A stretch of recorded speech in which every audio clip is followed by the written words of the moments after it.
Don't you remember signing a contract? Yeah, I remember signing a contract to play ball, not to be put to sleep by some two-bit carny hypnotist. I won't do that. You're going down. It took me a long time to get here, Pop. I won't do it. I can't.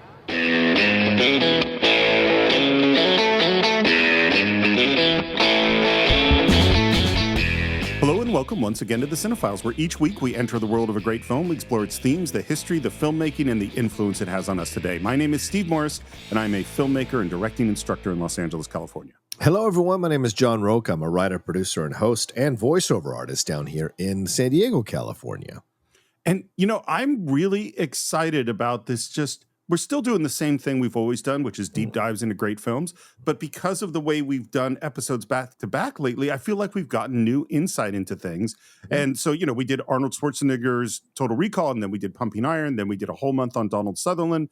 Now we've done Robert Redford and Paul Newman through Butch Cassidy and the Sundance Kid, The Sting, a Paul Newman tour de force with The Verdict. And now we're into one of my favorite, our favorite Robert Redford films, one of our favorite baseball films, which is The Natural. Yeah. And this is one the fans have been asking us, or our listeners rather, have been asking us to go back and revisit and really give it the Cine-Files treatment that we have now versus how we did this episode years ago, which was a much more truncated version of our current show. And so I'm excited to be diving into this one. We've been on this Redford and Newman run, and, The Verdict, I think, was one of our best things that we've done in a very long time, and because the film merited it, right? And so moving here into The Natural with Robert Redford, probably wrapping up our Redford-Newman run that we've been on lately.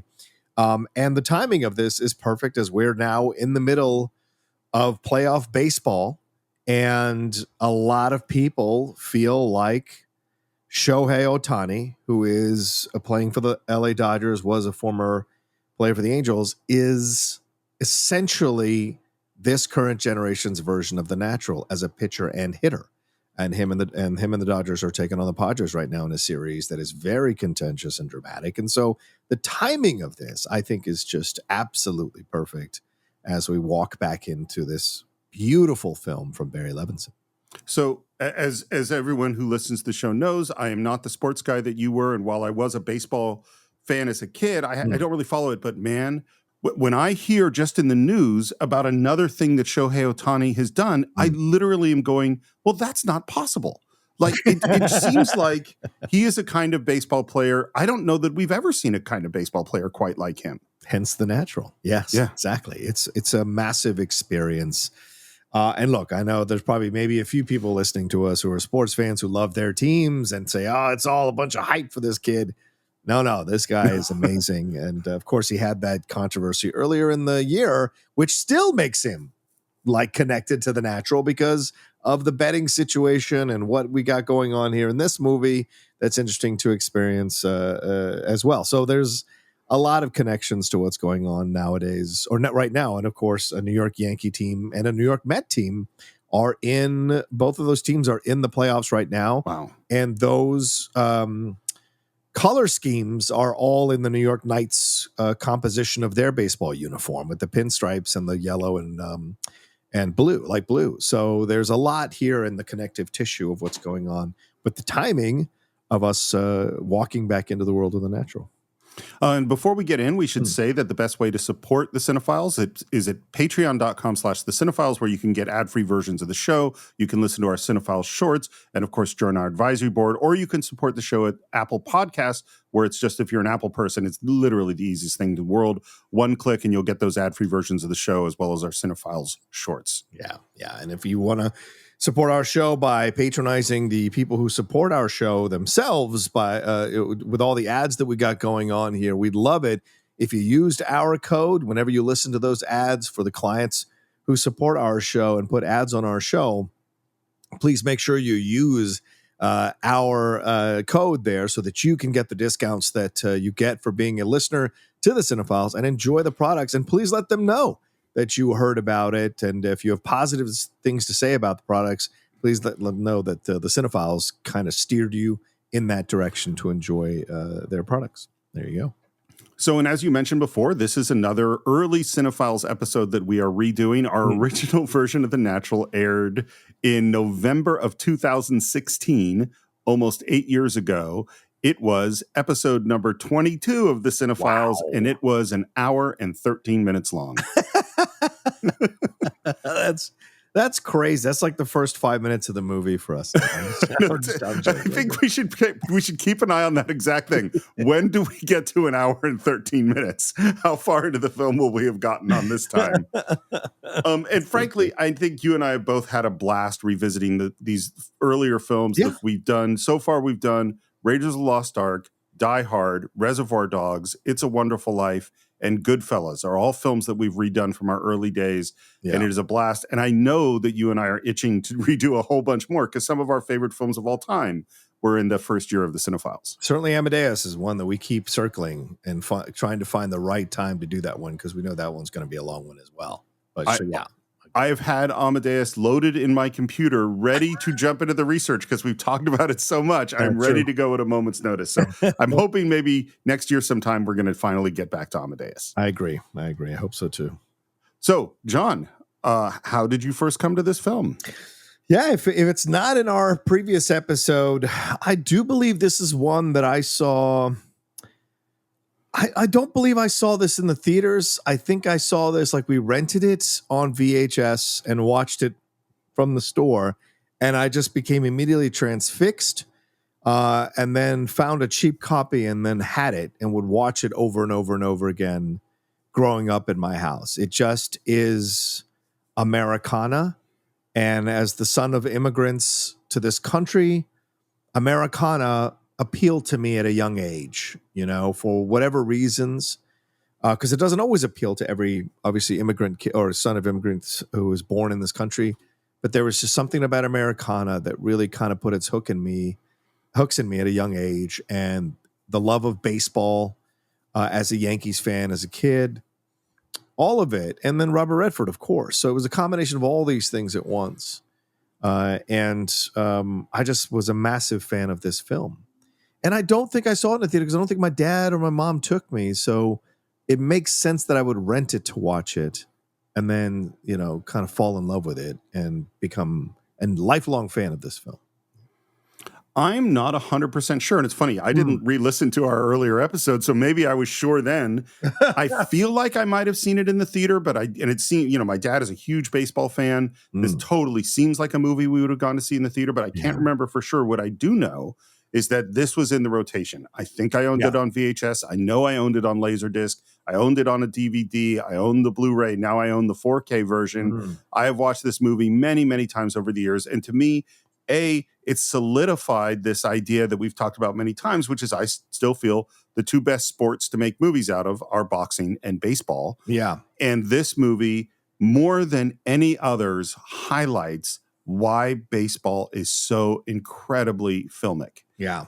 And because it is the most, along with Field of Dreams, but the weird thing of Field of Dreams is Field of Dreams isn't exactly a sports movie in the sense that we're not paying attention to a game. Right. Whereas this movie is the most romantic, the most beautiful, the most filled with Americana version of baseball you could possibly imagine. And I've been in love with it since I first saw it.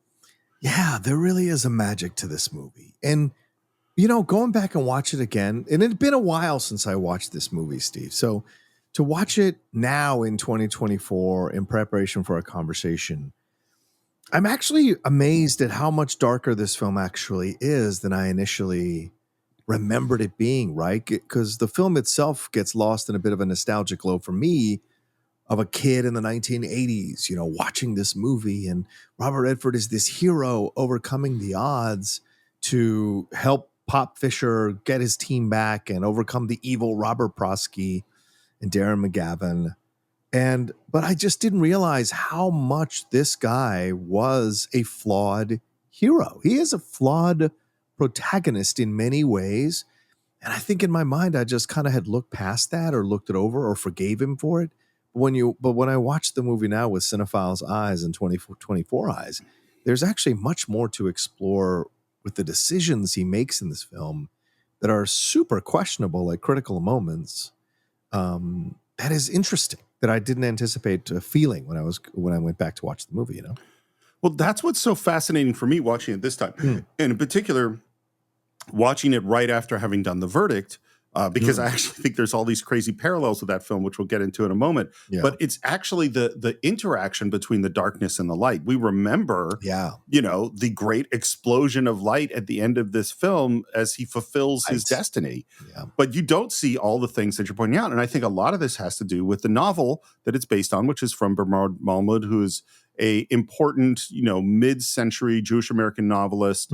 One of those guys, not quite at the level of Saul Bellow or Philip Roth, but he was definitely a peer of theirs, had a very difficult upbringing. His mother tried to kill herself, and he walked in, saw her on the floor she had taken pills, and he ran to the druggist across the street, brought them in, and they pumped an antidote into her, saving her life. Wow. Which is amazing. But then she ended up in a mental institution where she died later on. I mean, it's a pretty sad life. And he wrote and had rejection after rejection after rejection for 20 years until finally getting The Natural published.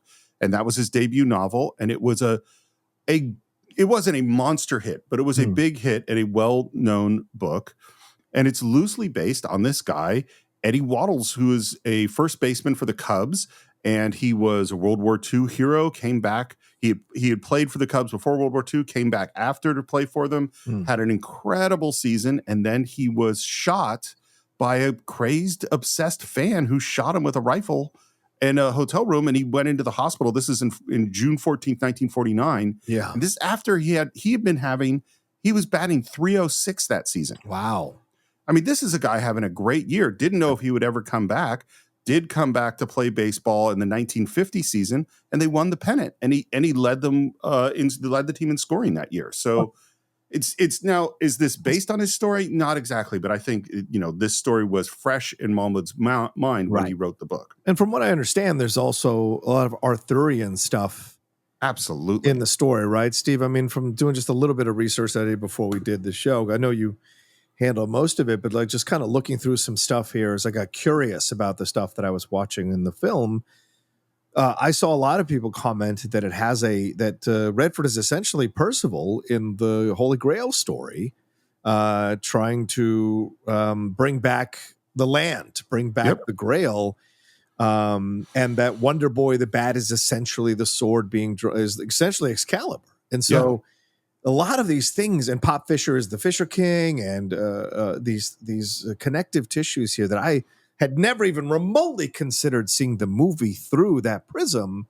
So kind of looking at it, because that's another thing that you and I have talked about, how much we enjoy the Arthurian stuff. And so to see it in that way, I thought was a fun new way to experience the movie and analyze the movie in my head all over again. I think it's the mythical nature of this film that elevates it to this other level, to this heroic stature. It's all there, and we'll go into some of those details as we go along. Definitely. Yeah. The rights to the novel were bought in 1976 by producers Malcolm Kahn and Robert Bean, and they hire their buddy, who isn't really a screenwriter, but is working in advertising, named Phil Dusenberry, to write the first adaptation. Phil Dusenberry's claim to fame is that he is the ad guy that came up with Pepsi, the choice of a new generation. Yes, sir. So that he writes a screenplay, it kind of languishes in development hell for a few years, and then Roger Town, who is working for Robert Evans and is the brother of screenwriter Robert Town, decides he's going to take a crack at it. He writes a new screenplay. Again, it languishes around for a few years until TriStar, which is a newly formed company at the time, buys it in 1983. And this is how Redford comes on the movie. Redford hadn't made a movie in 3 years. I mean, he hadn't acted in one. Right. He had directed Ordinary People. Right. He had just moved over to CAA. And CAA is desperate to find a movie to put their brand new star, Robert Redford. CAA, of course, the creative artists agency, huge agency. They need a movie for him. Roger Town is good buddies with a key agent at CAA, gives her the script, and she goes, I think we have a Robert Redford vehicle. And that's how the movie gets to him. Wow. Now, they assumed that naturally Redford would want to direct it because he's just won the Oscar for Ordinary People. And in what I think is a really, not only a classy move, but a really smart move, is Redford goes, I shouldn't be directing this. It's a big, complicated sports movie, and I wouldn't be able to concentrate on all of the elements and act in the film. I just can't do both of those things. And so he had been a huge fan of a little movie called Diner. Yeah. And he goes, and I think he had met Barry Levinson before just to say, hey, I really like your movie. We should work together. And then he comes to him at Diner. For those of you who haven't seen it, is a small kind of indie movie. Yeah. This is a big studio movie. And he goes to Barry Levinson and goes, hey, would you be interested in doing this? Barry Levinson, huge baseball fan, and goes, yeah, but this is a big movie. And by the way, I cannot mention Diner without mentioning that one of the long-term, since the very beginning, fans of the Cine-Files, my old friend Matt Grieber, has been asking us to do Diner since the beginning of the Cine-Files. We have not done it. I have not forgotten that you've requested it, Matt, but it just hasn't come up on our list yet. Well, Matt, we have a tier. He is a patron. He has been supporting us since the beginning of Patreon, but yes. But we are and it is a great movie. I haven't seen it in a long time, but I've never seen Diner, so that could be a fun one for us to do down the road for sure. I don't know why I've always kind of avoided that film. There scenes at times have annoyed me, so I've never watched it. But of course, that was me growing up as a punk kid, so I don't know what it would be like to rewatch it now or to watch it now. So yeah, I'm down. So as I texted you and as I hinted at the beginning, I saw all these parallels with The Verdict, and I wanted to bring some of them up now, particularly because when we did pre-production of The Verdict, the first actor who signed on to play Frank Galvin is Robert Redford. Yeah. And Robert Redford looked at this story, and here's the story of The Verdict. There's a man who was an idealist as a young man, had a big tragedy in his past that derailed him, messed up his view of the world. Yeah. He's lost in the wilderness for many years. He gets a chance to come back and fight the big fight and redeem himself. Yeah. He's fighting against all the powers of the establishment that is trying to corrupt them. He's betrayed by an evil woman who's secretly working for the other side. Yeah. Twice. Yes. Twice in this movie. Yeah. Well, and this is the thing, is that, am I talking about The Verdict or am I talking about The Natural?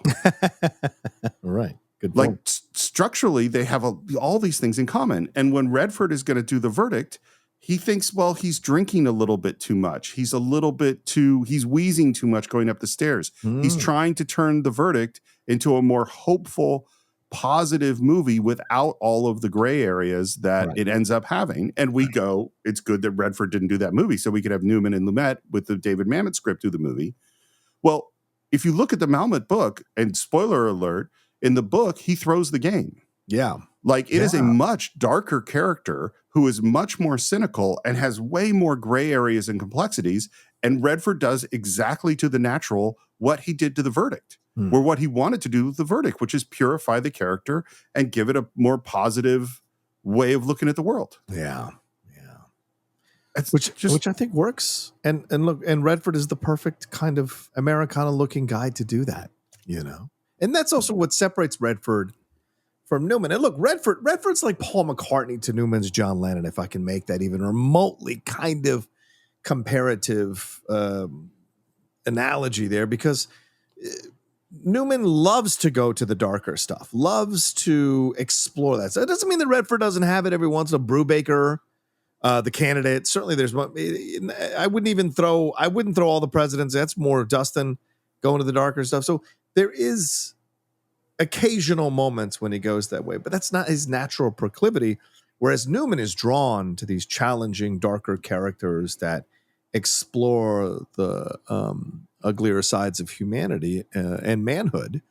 And I think there's where those two kind of separate in their approach. So it makes sense that Redford wanted to, and maybe Redford sensed like, no. People don't want to see this. This is very cynical.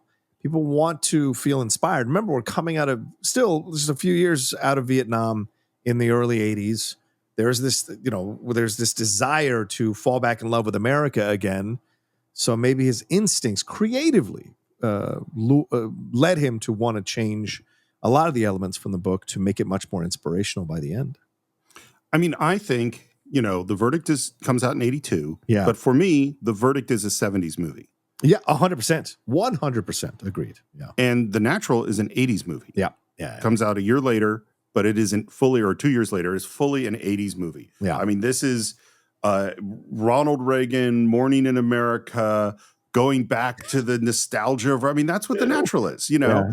Yeah. And I love it, you know? And this is the thing, and why I think it's so interesting is like, I think, and maybe even in my tone as we were describing the changes that Redford wanted to make to the verdict, I was sort of dismissive. But because I love the verdict as it is, and the verdict is the verdict. Yeah. And here, I cannot imagine this movie where Roy Hobbs throws this game at the end of this movie. I mean, like, is that this movie is supposed to be what this movie is, right, and that movie is supposed to be what that movie is, and Newman was the right person at the right time to be in the verdict, and Redford is the right person at the right time to be in The Natural. Agreed. Speaking of which, shall we jump into the movie? Let's do it.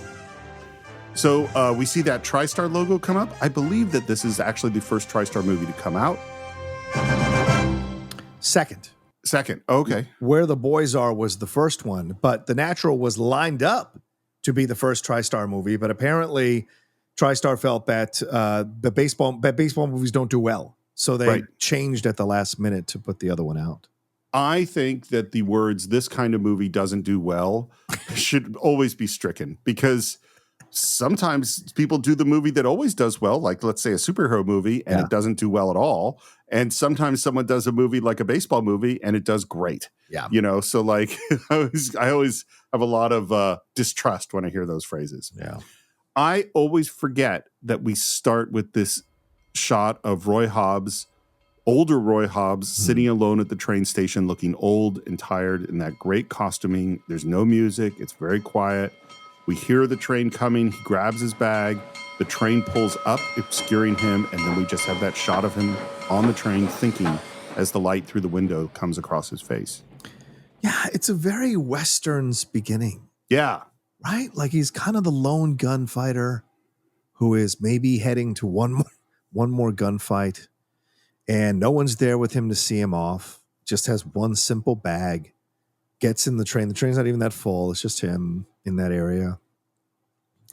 And we're introduced to that. So it's so funny because it's an interesting way to start the movie because of where we're about to go to.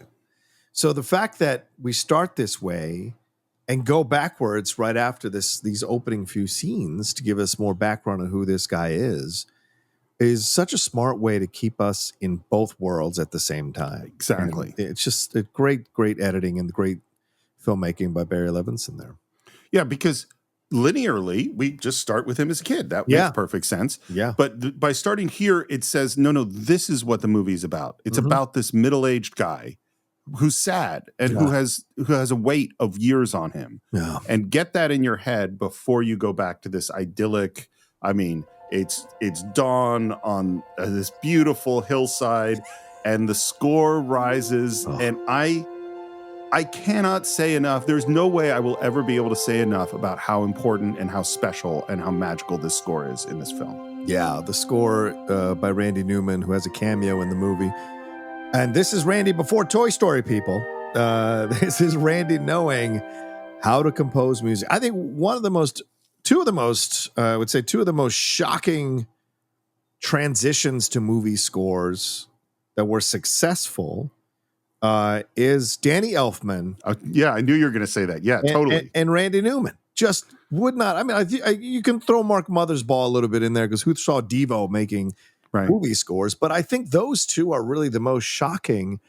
And Randy, who is such a cynical writer, like I don't mean cynical in a mean way either, but he is quite strong in his commentary about classism, about financial inequality in a lot of his songs. While also having tongue in cheek, like stuff like Short People. I think there's, even if you listen to I Love LA, I wonder how many people who sing I Love LA at the end of a Dodgers game actually realize that he's saying quite the opposite in the song, right? He's satirizing LA a lot in the song.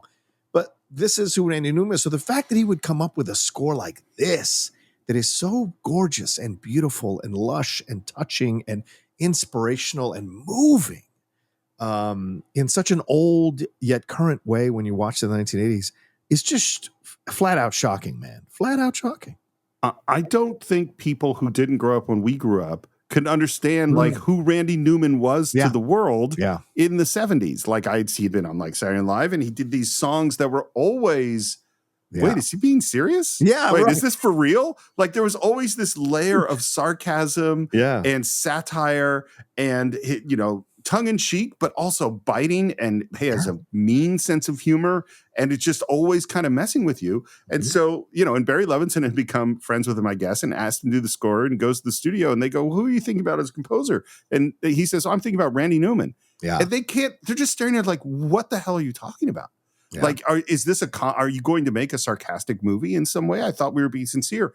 And there is no more sincere score than this score. It is fully American. You know, obviously it owes a lot to like Aaron Copland and, you know, mid-century American music. And there's just 100% full on. Like when Redford just first heard the theme, he was like, wow, he's really going for it, isn't he? I mean, it's like, it's so full on that you would think it would be too much, except that it's absolutely perfect, you know? Yeah, yeah. I think this score and the Hoosier score are two of the best scores for 1980 sports films. Just incredibly evoking the mood and the feeling of the movie. You know, you and I did the Hoosiers. I mean, that, you know, years and years ago, but that opening score as he's driving through Indiana is just so moving. And just like here, right after we get through the train sequence, just the way, and in slow motion, the kid, and just the light notes that are dancing above it all, just incredible, man.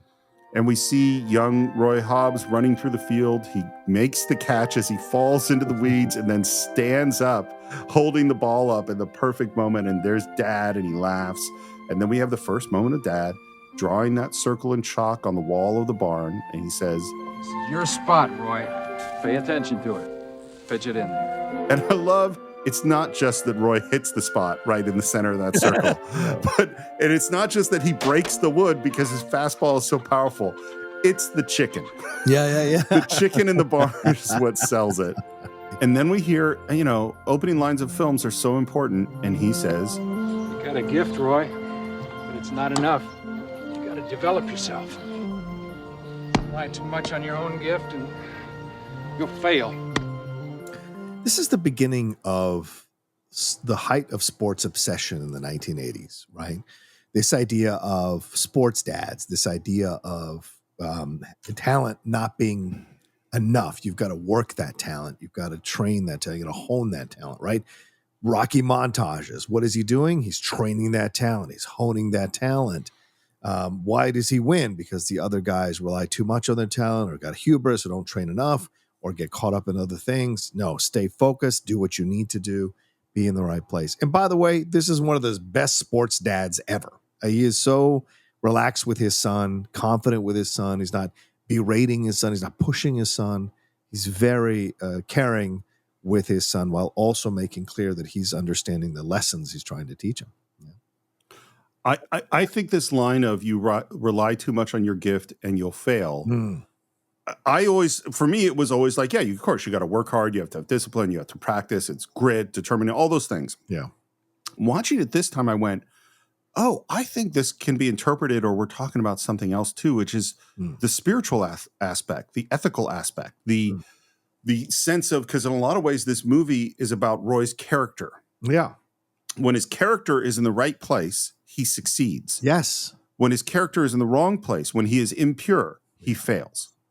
You know, and clearly, which again, as I said earlier, and I teased earlier, he is impure quite a few times in this movie. Oh yeah, even after the negative experiences. So there is something fascinating about this in the exploration of Roy Hobbs in this movie, with his more darker impulses and his proclivity to chase the dangerous thing. Yep. When he should be walking the path that is laid out for him to lead to success. You know? And there's a young girl watching him practice. And of course, we realize, if we've seen this before, that this is a young Iris. And everything is beautiful and pastoral. Of course, the cinematography is Caleb Deschanel, who is someone we talked about when we did The Black Stallion. He's the cinematographer of The Right Stuff. And all of those movies have this magical, mystical element. Yeah, it's a good point. Yeah. And I think we see it in everything he shoots in this. I think he is one of the great underrated cinematographers, frankly. Yeah. Everything he shoots is just so beautiful. It's later on, and Roy's sitting on the porch, and Dad is walking towards him, and then he grabs his chest and crumples in pain. And my guess is you might make the same association to this scene as I do. Yeah. 1978 Superman. Is that correct? Absolutely. It's that moment with Glenn. And it's so similar that I almost think Barry Levinson must have thinking of when Glenn Ford clutches his wrist and says, "Oh no," and then dies in front. And it's very, and I feel exactly the same way as I do in that one. Yeah. Young Roy kneels over him, holding his hands, and we see him with his head on his chest. And then we get one of these, as you brought up, these mystical elements, which is we hear the sound of thunder. Yeah. And lightning and thunder is a mystical theme that we're going to see many times in this film. I mean, the film comes so close to crossing that line into cheesiness, but there's a reverence and respect to how it's shot and how it's done and how it's edited that you go along with it, right? You find yourself going along with it. This idea, I mean, because his father is on screen for what, a minute tops, and then, but his death is still resonant for us because we've just seen this older man. We know that it's Roy. We're assuming that it's Roy, and we see the joy he's having with his father, and his father's so kind to him, so that when he dies this way, and Roy running off of the porch, and I wanted, and then they have an exchange that is silent. We only watch it from a distant. His dad has got his head up, and I wonder if his dad is saying to him, like, don't, piss away your talent. Don't focus on just because I might be going. Stay the course, Roy. You've got something. You got a gift. You got to share it with the world, and then probably dies, is what I assume. And maybe there was even lines written of an exchange between these two. And Barry was like, no. It's best to let the audience put in what might have happened or what the conversation might have been before he dies in that moment, So I love that they have that element of, and then you bring in the mystical quality, nature coming in with this lightning and this thing to wake him up, because it's a superhero origin story. Totally. The father dies. He has this gift, but the father dies before he can finish training him. So then the lightning bolt comes in essence, giving him his energy, or giving him his power, right? Which he turns into Wonder Boy here in just a few minutes. So all of it is essentially a superhero origin story. You know what I hadn't thought about until you just said it that way is that my guess, if Dad lives, he doesn't go with Harriet on the train. I don't know. His dad goes with him. 100% his dad goes with him. And he goes, no, stay away from that woman. Yes. Yes. Very much so, yeah. I'm going to comment on what you said about cheesiness, because I think you're totally right in that. And what I would compare it to is, we talked about many times, is Chris Evans' Captain America, which is, we go, if they didn't do it right, everything that he did would be cheesy. But it isn't. It's never cheesy. And I think one of the keys is that Chris Evans and the directors and the writers, they all believed. You know what I mean? Yeah. Like it becomes cheesy if you're cynical and going, I'm going to make this Americana thing and people who eat this shit up. Well, then it's going to end up being cheesy. But if you fully commit to it and you really believe it, I think it's not. That's some of the mistakes people make about Americana. I think when they look at it and don't explore it, there's always this kind of undercurrent of darkness amidst Americana. Absolutely. And even when you look at the Norman Rockwell paintings, there's always something mischievous or some undercurrent of uncomfortableness within the Norman Rockwell paintings, which have always symbolized Americana, Look at Frank Capra movies. Yes. There's always a ton of darkness in those films. Yeah. We have these beautiful shots of Roy's room as the lightning flashes, illuminating the toys. And of course, we see a knight's banner on the wall, which is, just such a great choice. And then lightning hits the tree. And as you say, this is a superhero moment. Yeah. This is right out of a comic book. And we cut to him with an axe, cutting down the tree, and we see him forging his sword, forging Excalibur. Yeah. He is making Wonder Boy. In essence. And it has to come out of the tree where his father died. He doesn't want to see that tree. That will remind him of the death of his father. So to use the death of his father to create something, a cool weapon of power for him in order to fight the world without his dad, as an homage to his dad, I think carries great symbolism. The next scene is, a ton of this movie is shot at magic hour, which, as we said many times, is that time right before sunset where the glow of the light is just wonderful. This scene is shot just after magic hour. It's just a little bit dark. And part of the reason it's just a little bit dark is that we are going to be introduced to the teenaged Roy Hobbs and Iris. And here's the deal. Yeah. John, this should not work. But I buy it. I mean, am I wrong? No, I don't think you're wrong to buy it. And look, he's 49 when he makes this movie. Glenn Close is 37 when she makes this movie. So this idea that they're teenagers, it's smart to play it from a distance and with the night there so that it can obscure a little bit of the age. But I also think this is a time when we're not looking for that as film goers, right? Like Grease, everybody was like 27 to 30 in Grease. So like we're not looking for that kind of accuracy necessarily, even though we're about to get these John Hughes films, which in essence are much more age accurate in terms of the actors they choose. This is a different story. And so the way to go about it is different. So it works. And we allow the conceit because the film is good. If the film wasn't good, I think it would have been one of the first things we lead with in a criticism of the movie. He goes to the window. We do the classic throwing the little pebbles at the window, and there is Glenn Close. She was Barry Levinson's first choice. She had not been a lead in big movies up to this point. Yeah. She had a bunch of supporting parts. She got cast in a Merchant Ivory film that conflicted with this, and it was going to be her first lead. And Levinson's like, no, I really want you to play the natural. Why don't you meet with Bob Redford? So she goes and has a meeting with Redford, and she's a young, she's an up-and-comer. This is Robert Redford. He was apparently very persuasive. Hey. And she was like, man, I really wanted to do this, calls up her agent and goes, and I'm not exactly sure how this exactly happened, but she said, is there any way we could schedule this so I can do both movies? The agent is trying to negotiate with Merchant and Ivory.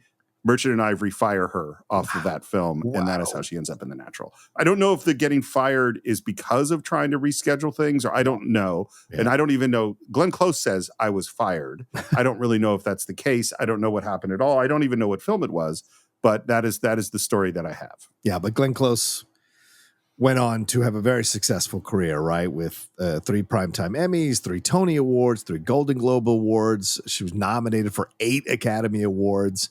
She was even nominated for 3 Grammy Awards, Steve. So, I mean, Merchant Ivory maybe missed out on this one. So I think she was fine to go this route because her success was going to come just a few years later with Fatal Attraction. There's no Merchant Ivory film she could have done that was ever going to bring her the kind of attention, worldwide attention that Fatal Attraction was going to bring her. This is honestly one of my favorite roles of hers. Yeah. Because it's so different from so many of the other things that she does that are so intense and so odd. And so this is just so solid in her portrayal. And she comes down to see him. We're on this hilltop. I love as she runs to him that she runs past him and they grab hands. And it's totally not realistic, but it's just lovely and wonderful. Yeah. And what we hear is that the Cubs have sent for him. And he's trying to play it down. No, wait, it's just a tryout. I haven't made it yet. You're gonna make it. But there's so many guys. They're looking at a lot of guys. Not with your arm. Oh, and your daddy be proud. I gotta reach for the best that's in me. Promise me you will. I promise. Come on. You're right. It's right at that cheesy place. Right? And that's the one line I heard this time around. I was like, right, really? Yeah. Right on that edge, tiptoeing on the edge. But her love for him is so evident, right? It's so important to the scene because he's nervous.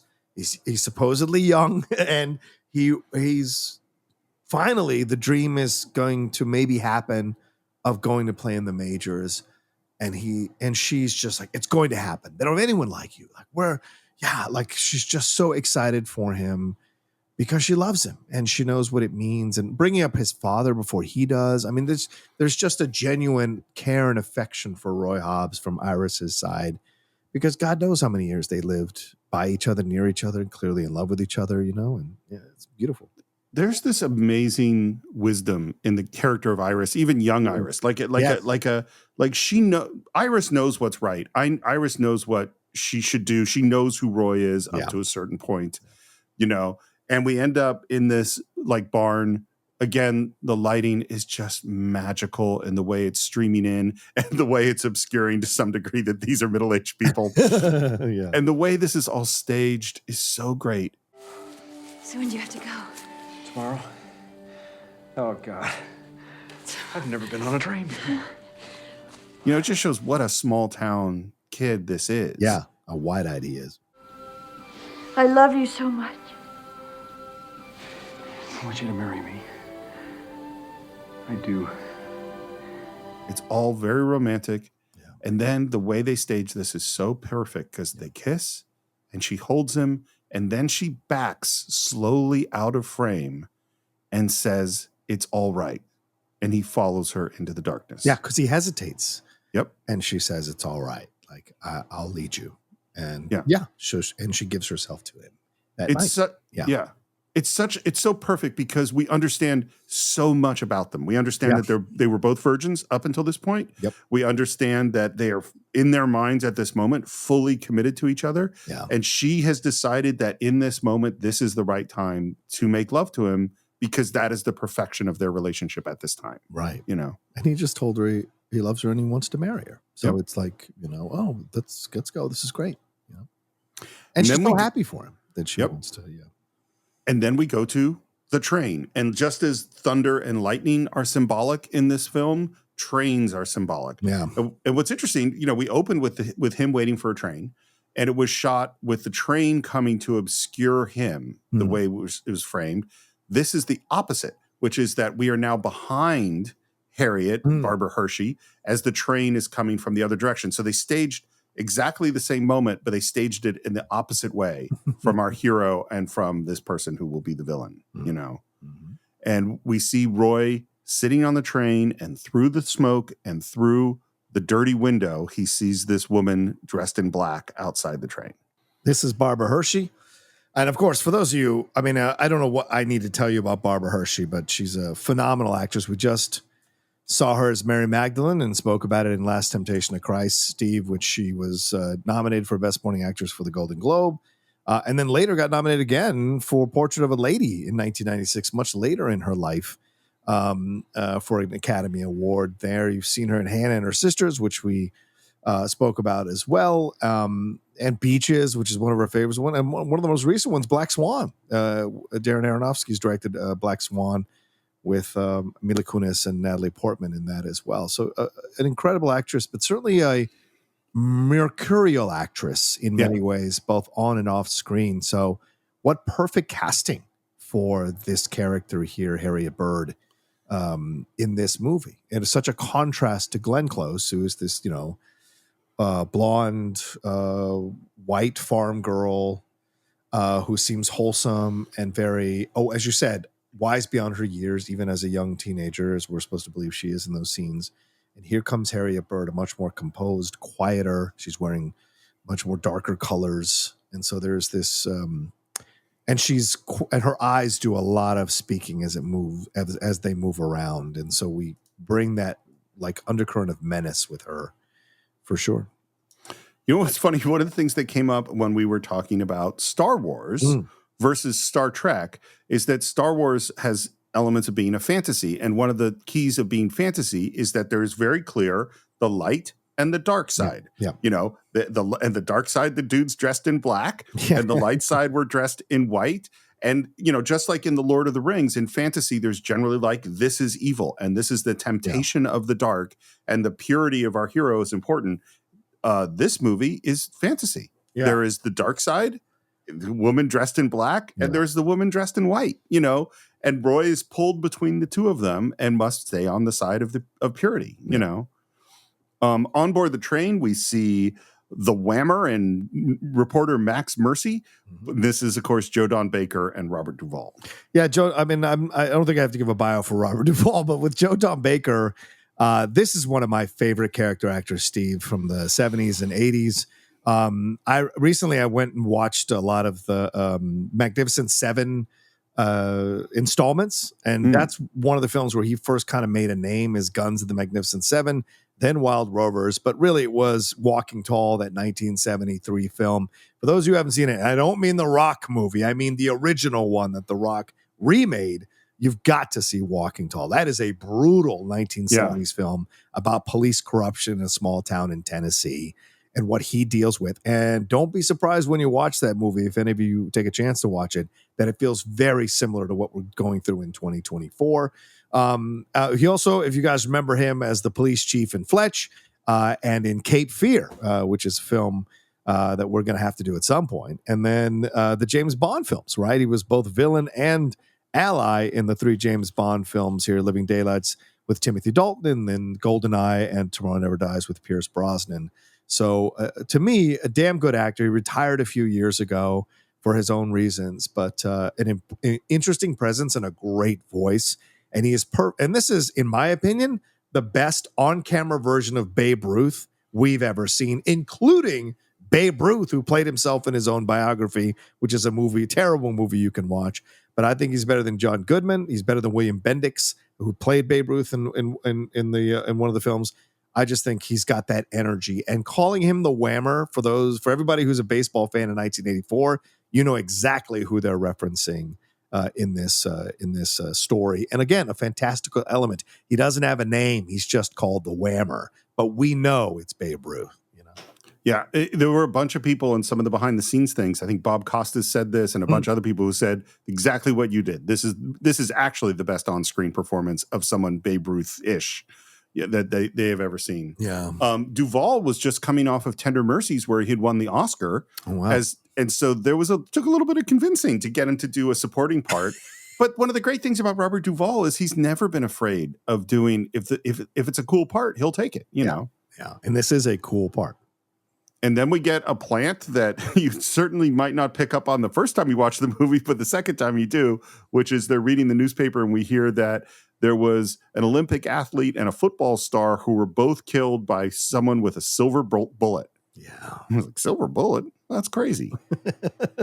And then we have an older actor come up and introduce himself to Max Mercy, and this is Sam, or Bud Simpson, played by John Finnegan. Yeah, John Finnegan, good character actor.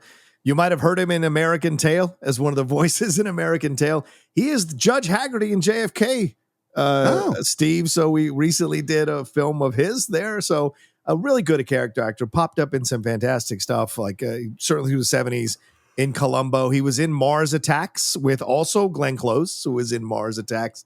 So fascinating, interesting, older character actor who was in TV and film. But this is a great, memorable performance here with the care he has for Roy, but also the willingness to call out Max Mercy, who is this kind of, how can I say this, up his own ass sports writer who believes his own hype. And the way he has no fear of him. I love that, because that immediately radiates baseball scout, baseball guy, you know? And first of all, we have this line that's going to come back, which is to the Whammer, you sure look different in your street clothes. And I only bring it up because I like the way it comes back later. Yeah. And then we talk about, we're heading to Chicago, and that he is bringing this young pitching prospect. Sure mowed them down last year in that Sabotage battle. I thought you might have heard of his 8 no-hitters. Now, first of all, 8 no-hitters. I don't even care. I don't care if it's a high school game. That's impressive.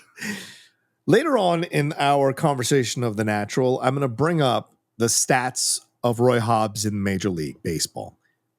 Bill Simmons, one of my favorite sports guys, The Natural is one of his favorite films. He actually went through the film and extrapolated what Roy Hobbs is 1 year in the majors, what his batting stats were. And so you look at the so we'll bring that up later, but 8 no-hitters. I mean, that's an incredible thing, because nowadays 1 no-hitter a season is phenomenal.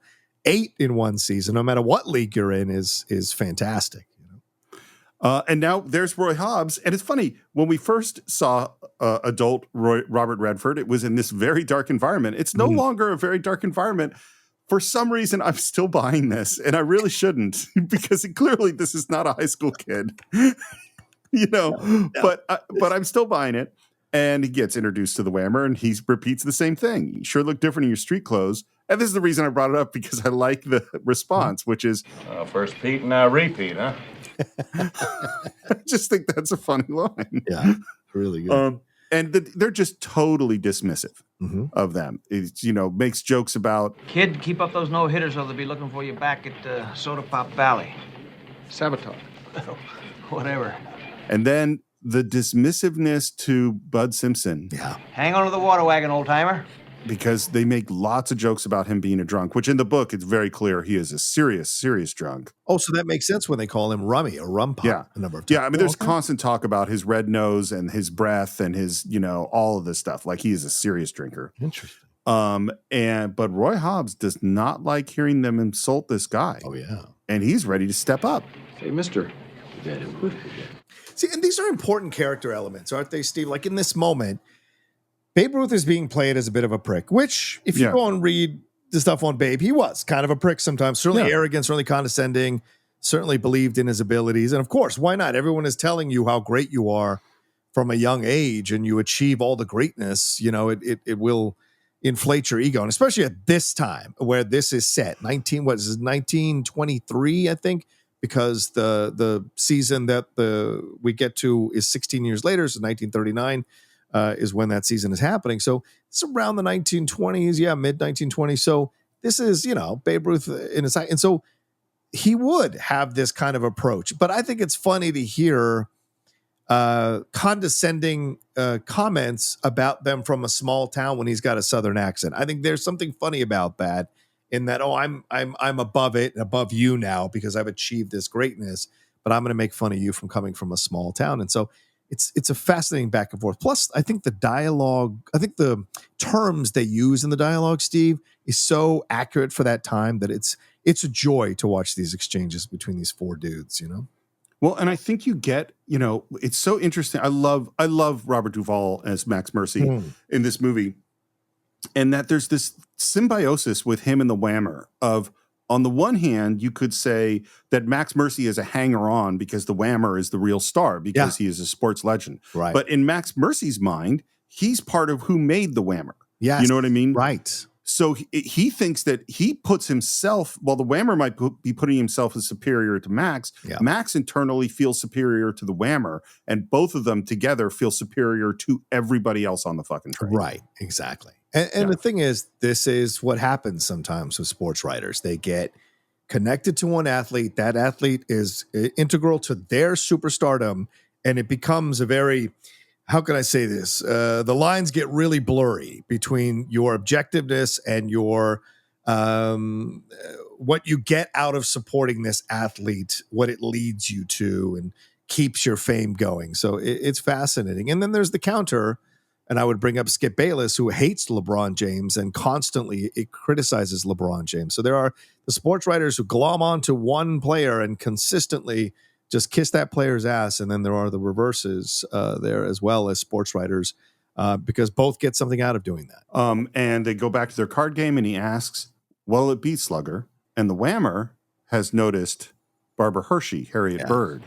And he says, Hearts. And I just so great. He turns his diamond ring, his big ass diamond on his finger, so it hits the light and sends its sparkles into Barbara Hershey's eyes. Not a subtle one, the whammer. No.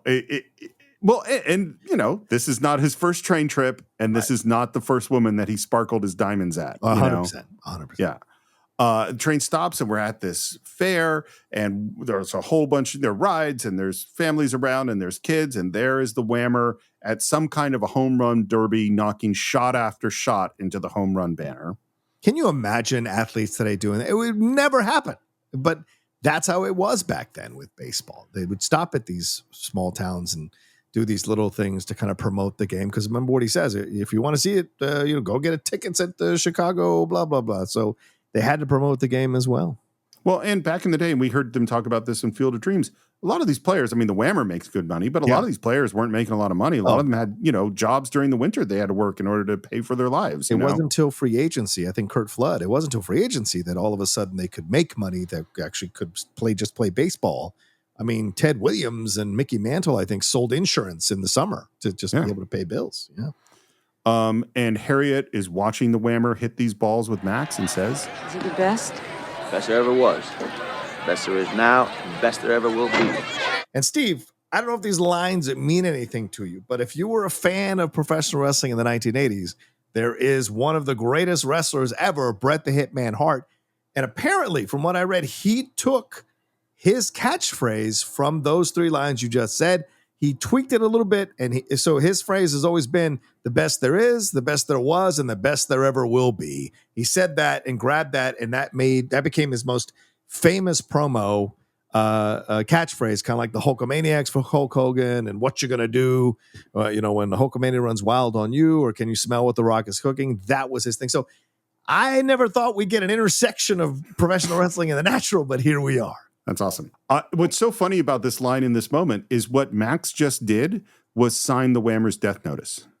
Yes, without knowing. Yeah, because what we know from watching the film is that she's a serial killer who is killing the greatest athletes in the world. So by saying this guy is the best, that's it. Now she knows who she's going to kill. Yeah. And then we have this thing, which we do a lot, which is that we complete a thought with our cut, because we just said that the whammer is the best. And who do we cut to? But Roy Hobbs knocking down bottles. Yeah. So it's his own version of performing at the fair. He knocks them down over and over again, and kids are cheering and people are amazed.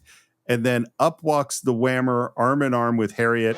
Pitch one in here. I'm knocking to the moon, huh? And now Roy, who has had no trouble, hasn't missed, takes that moment. And you can see the thought of like, oh, this one's really important. I have to make sure to get this one. And he misses by a mile. Yeah. You sure can pick 'em, Simpson. I got $10 here. Says he strikes Wambold out on 3 pitch balls. Oh, you old boozer. Your brain must be full of mush. Now, that's a crazy thing to say. But that was when you believe in your player. Yeah. These are the moments you take an opportunity to put it on the line. I mean, this is going against Babe Ruth, where that's our feeling. It's like the greatest player in the world, and you're a high school ball player. It's not even just that he's going to strike him out. Right. He's going to strike him out in 3 pitch balls. Yeah. He hasn't even gotten to the Cubs yet. And Whammer's not going to do it. He's not that interested. Yeah. Until Harriet says, Oh, I love contests of skill. Do you? So do I. Beware the dangerous, well-educated woman. Beware. Well, what about you there, Huckleberry? Scared? Not of you, I'm not. I think he does a great job playing the young, straight ahead, unsubtle guy. Yeah. So we cut to Robert Duvall's feet as he measures out the distance of the pitcher's mound. And I'm like, really? You know exactly how long your foot is in those shoes and can calculate that? So how nice. How nice of you. And we go into this sequence, and it is, again, it's this golden hour. It is shot so beautifully and perfectly. And these guys are in suits about to do this, Steve. I mean, it's kind of incredible.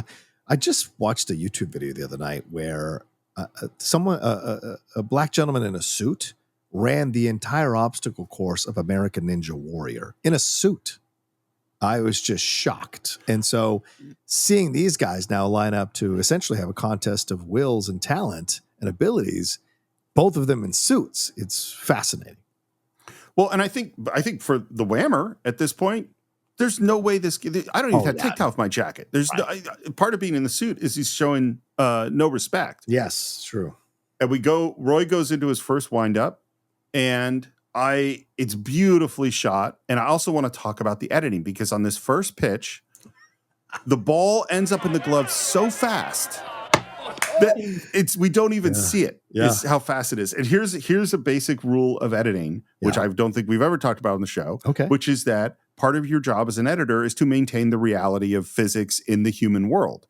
So if I drop a ball and then I cut to the ball hitting the ground, the time it took for that cut to happen should be the time it would have taken the ball to fall. Yeah. And so figuring out, well, what is the reality of movement and direction and distance and speed is what you're trying to reproduce, even though you might be cutting 3 different shots together. Yeah. This exactly breaks those rules, because it makes that ball magically just appear in the glove faster than there's any way it could, based on the movement of Robert Redford's arm, which is what makes the moment totally magical, because the reaction from the whammer is just like, what happened? Yeah, right. Because, I mean, we've got to keep reinforcing the fact that he is a mystical being in a way. Yes. You know? And so the first, you're thinking to yourself, well, he just missed that throw when the whammer and Max walked up. So what is he going to do in his first throw? So when you're watching it for the first time, you're just like, what is he going to do his first throw? Is he going to get it over the plate? You know, you want him to get the strike. It's going to be close. The fact that it's a laser into the glove, as an audience, you're like, oh my God, like what is this? And everyone is shocked and surprised by how fast he threw that ball. And then this begins this undercurrent of fear in the whammer because he is shocked the ball came out of his arm that fast. And this man has faced, from what we would assume at this point in his life, the best pitchers in the game. Yeah. Yeah. And I think you can see the progression of the thoughts of people going to, like, Max, whatever we might say about him, he's watched a lot of baseball and knows talent when he sees it. Yeah. And he sees something after that pitch that makes him go, wait a minute, something's happened here. And I think for the whammer, there's a bit of denial. Yeah. You know what I mean? Yeah. Like, I think that couldn't have been that fast. I mean, I must have blinked or something. Yeah, it must have been a fluke. I think he's trying to pretend at this moment. I love that Max, as the umpire, backs way up. Max, how the hell are you going to call him from way back there? He looks wild to me. Them your knees are here shaking, Max? I love that he gives him shit. Oh, it's so great. And so now we're going into the second pitch. And this time we're in a high angle and we throw the ball. And this time he swings and misses. Yeah. Badly. Someone just throwing spitballs. Now, pig's poop. That ball's as dry as your granddaddy's scalp. He must be cheating because now his ego is in trouble. Right. You know, in front of a woman, no less. Well, you better not be trying any funny business out there.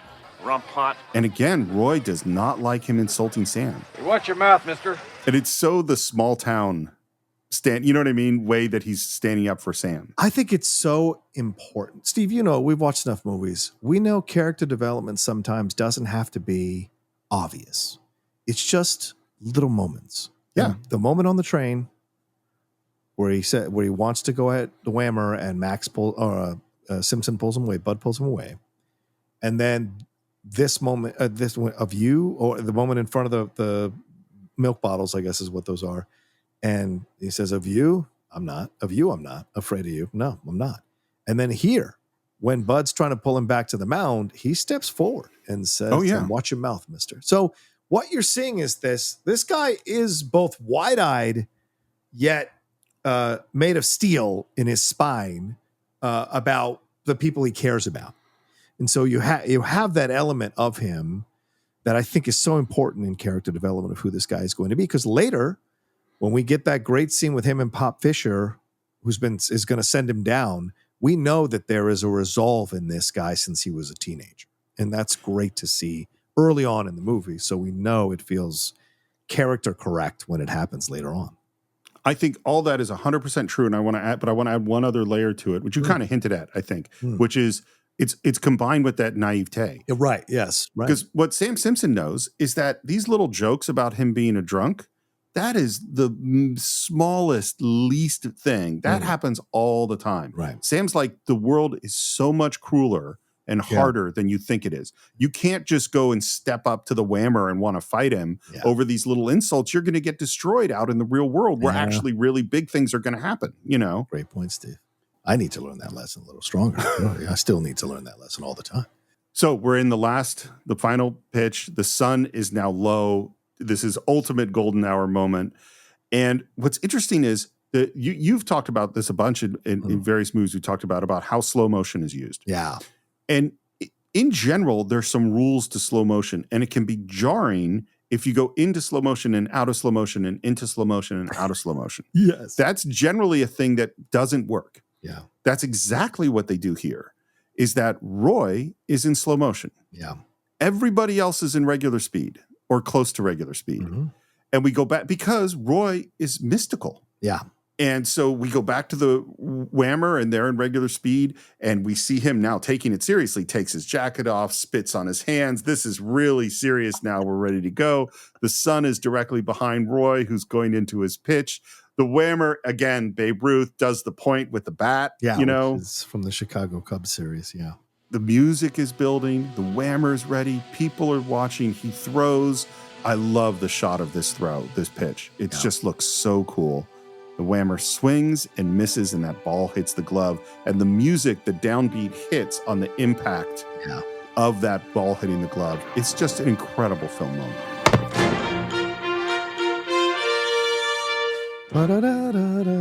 And I think the two things that I love about this moment that decorate it are Roy Hobbs punching his fist into his hand, which is, I did it, Yeah. And Max Mercy slowly pulling himself going, strike three. Like just shocked at that he has to say it, shocked that he doesn't know this kid. And in a way, he's got a little Harriet Bird inside him. Now he's like, well, I have to, is there another new guy coming up that I can glom onto and use to keep my status as America's top sports writer intact by finding a younger kid that I can ride through his entire career. So there's great reactions all around of this moment. Here's a question for you. Does Max Mercer even like the whammer? Oh, I don't think so at all. I don't either. I think he's, how can I say this correctly? I'm going to get in trouble for this, but I'm going to say it. There are people in life who follow successful people because it leads to a version of their success. Exactly. But they ride the coattails of their success in order to establish themselves. And they think, well, because I'm with this person, I have somehow earned the same things that person has already earned just by being with this person. And I think that's where Max lives. If you haven't done the things he's done, or the whammer's done, you can't take that kind of credit. But because he's a sports writer, he's able to kind of blur the lines a little bit and use the whammer's credit to establish himself even more firmer. Because I have a feeling that Max wasn't even the top new sports writer until he became willing to be part of what we find out later is this corrupt group of people, including Darren McGavin and Prosy, to fix baseball in a way and change narratives in the press to influence the public to feel certain ways about things. So I imagine this whole thing with the whammer is kind of tied up in that as well. So I think, first of all, my guess is Max Mercy is a good sports writer. I think you would enjoy reading his column. Probably. I think you would like his drawings. Sure. And I think that he is a user, you know, and is that he goes, oh, here's this personality. And maybe when the whammer was just starting off, he knew how to tell this story that was part of what built this guy's fame. Yeah. Right. And I think that he has learned how to enjoy hanging out with the whammer. Right. And I think he doesn't care about him at all. No. And so at this moment, he's doing exactly what Harriet's doing, which is that he looks over and goes, here's someone new I can use. Yeah, that's exactly what I said. Yeah. Exactly what I said. And by the way, I said that mostly slow motion was only on Roy, almost in the whole movie. That shot of Harriet looking from the whammer and turning to Roy, that's actually in slow motion. Oh, wow. Yeah. Well, it's the perfect shot. And it shows you it is a harbinger of what's to come. And Roy is surrounded by fans, and then we just have that perfect Americana music as the train starts up, and Roy runs from behind and jumps on the train, and the kid is following him. And hey, mister, what's your name? Roy Hobbs! So my belief is that kid is the kid who pitches him at the end of I love it. Totally. At the end of the movie. I think it's that kid. But just my thoughts. I'm sold on this theory. I think it's great. Here's what's really funny. So when you're shooting Magic Hour, the problem with shooting Magic Hour is it's easy to run out of time because the sun is going down. And if you have a technical, your actor tears their costume on the way to set and someone has to run up and sew it quickly and the clock is ticking, you run out of time. Yeah. Well, when they went to shoot this train shot on location where the fair was, it just was too dark. And so they just didn't get a good shot. So this is a pickup where they did it here, and they did it in Los Angeles, in Traintown, in Griffith Park. Thing about Traintown and Griffith Park, which is basically an outdoor train museum, none of those trains move. So this train is not moving. This is a dolly that is backing up to make it look. The train is just sitting still. Robert Redford jumps on a still train, and the dolly backs up, and they shoot steam, and the illusion is perfect. Yeah. It absolutely looks like he's moving on that train. We're in the dining car, and Harriet walks up to Roy This one, he does not look like a teenager No. in this particular shot. And we see this drawing. This is our first sight of the Max Mercy drawings, and it is of Roy Hobbs striking out the whammer in 3 pitches. Here's the thing about this movie, is that not knowing anything, if I hadn't seen a trailer, I'd just be like, oh, and this is the beginning of the story of this great pitcher that's going to go off to the Cubs. It'll be in 110 pages coast to coast, all right? Now, I want to do a little background on your boy. Not now, Max. Maybe in the morning. Why? I'm not feeling well. Because he, of course, is about to die, which doesn't get hit really hard in the movie. But in fact, that is what's going on. Wow. Roy is talking to Harriet in a very smoky dining room, and she is retelling the story of these 3 pitch balls in very heroic terms. And the way everyone rallied around you. They'll be talking about today for years to come. It was just like watching Sir Lancelot jousting Sir Turquoise. Or was it Maldemar? I'm not sure.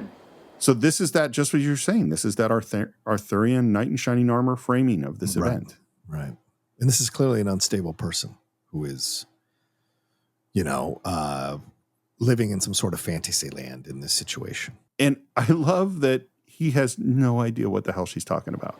Have you ever read Homer? Well, only Homer I know has 4 bases in it. And she describes the story of Homer and these great heroes and says that if he were alive today, he'd be writing about baseball. Which is kind of the truth, especially at that time, I mean, and especially during the time the film is set, and especially the time the film came out. It's the idea of baseball, the mythical heroes of baseball, and it's massive, a massive part of it. Now I think we're much more cynical, so the mythical heroes of sports aren't anywhere near where they were back in the 80s, and certainly back in the 1920s when this is initially set. I'm going to break every record in the book. I know I got it in me.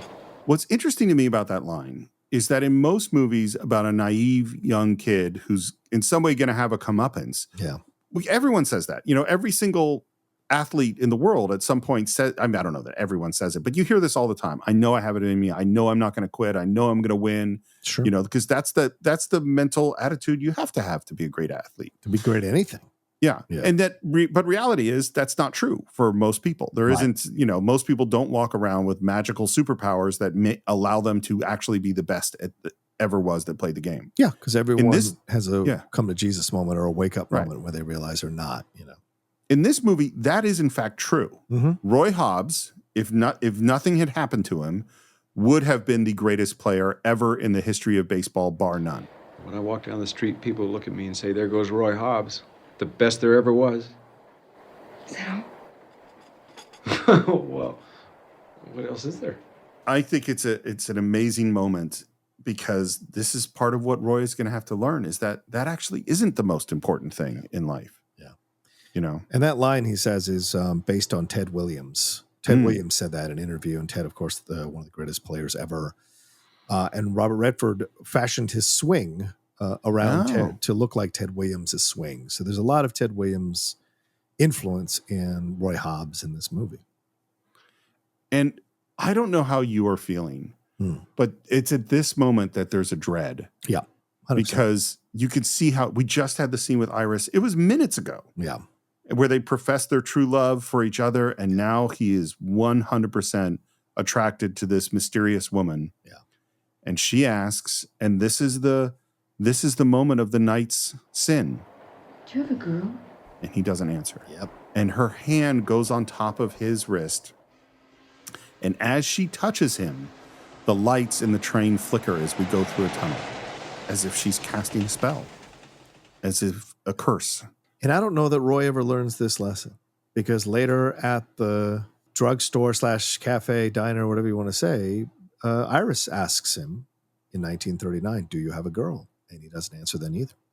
So, Roy, this is the darkness of Roy. Roy is very inexperienced with women, but you could also say that Roy does follow his own appetites when it's convenient for him, which makes him a flawed hero. Well, I don't think Roy has ever faced temptation. Yeah, at this point, as a young kid, yes, 100%. She's clearly although Barbara Hershey is younger than Robert Redford, the way they bring her energy to him is of an older energy. So she is manipulating this young kid. And right, if you had cast this kid exactly where he's 17, 18 years old, right? He's supposed to be 17, 18 years old at this time in his life. So an older woman who speaks about Homer and Greek mythology and all this stuff would intimidate and also excite a young man, especially as someone as beautiful as Barbara Hershey. So the temptation is there. And yeah, I mean, in reality, most people, 95% of people might explore something like this at a young age. And unfortunately, it's something that leads to Roy's removal from baseball for 16 years. It's not the temptations that Roy gives into as a young man that are troubling. It's that he does the same thing 16 years from now. Right. Exactly. That's what I'm saying. He never learns the lesson. So, That's where I go. And it really is weird. Yeah. We'll get to it. But there's things about Roy's character where it's like, dude, what's wrong with you? Roy's in a hotel room. The phone rings. Hello. Hello, Roy. This is Harriet. Go up in an elevator. Elevators play a very important part in this film. We walk up to a door. We knock. The door opens. We're kind of in his POV, and we really don't know what's going on. Yeah. And we see her standing at the window, dressed in black. She turns around. It is real weird. Yep.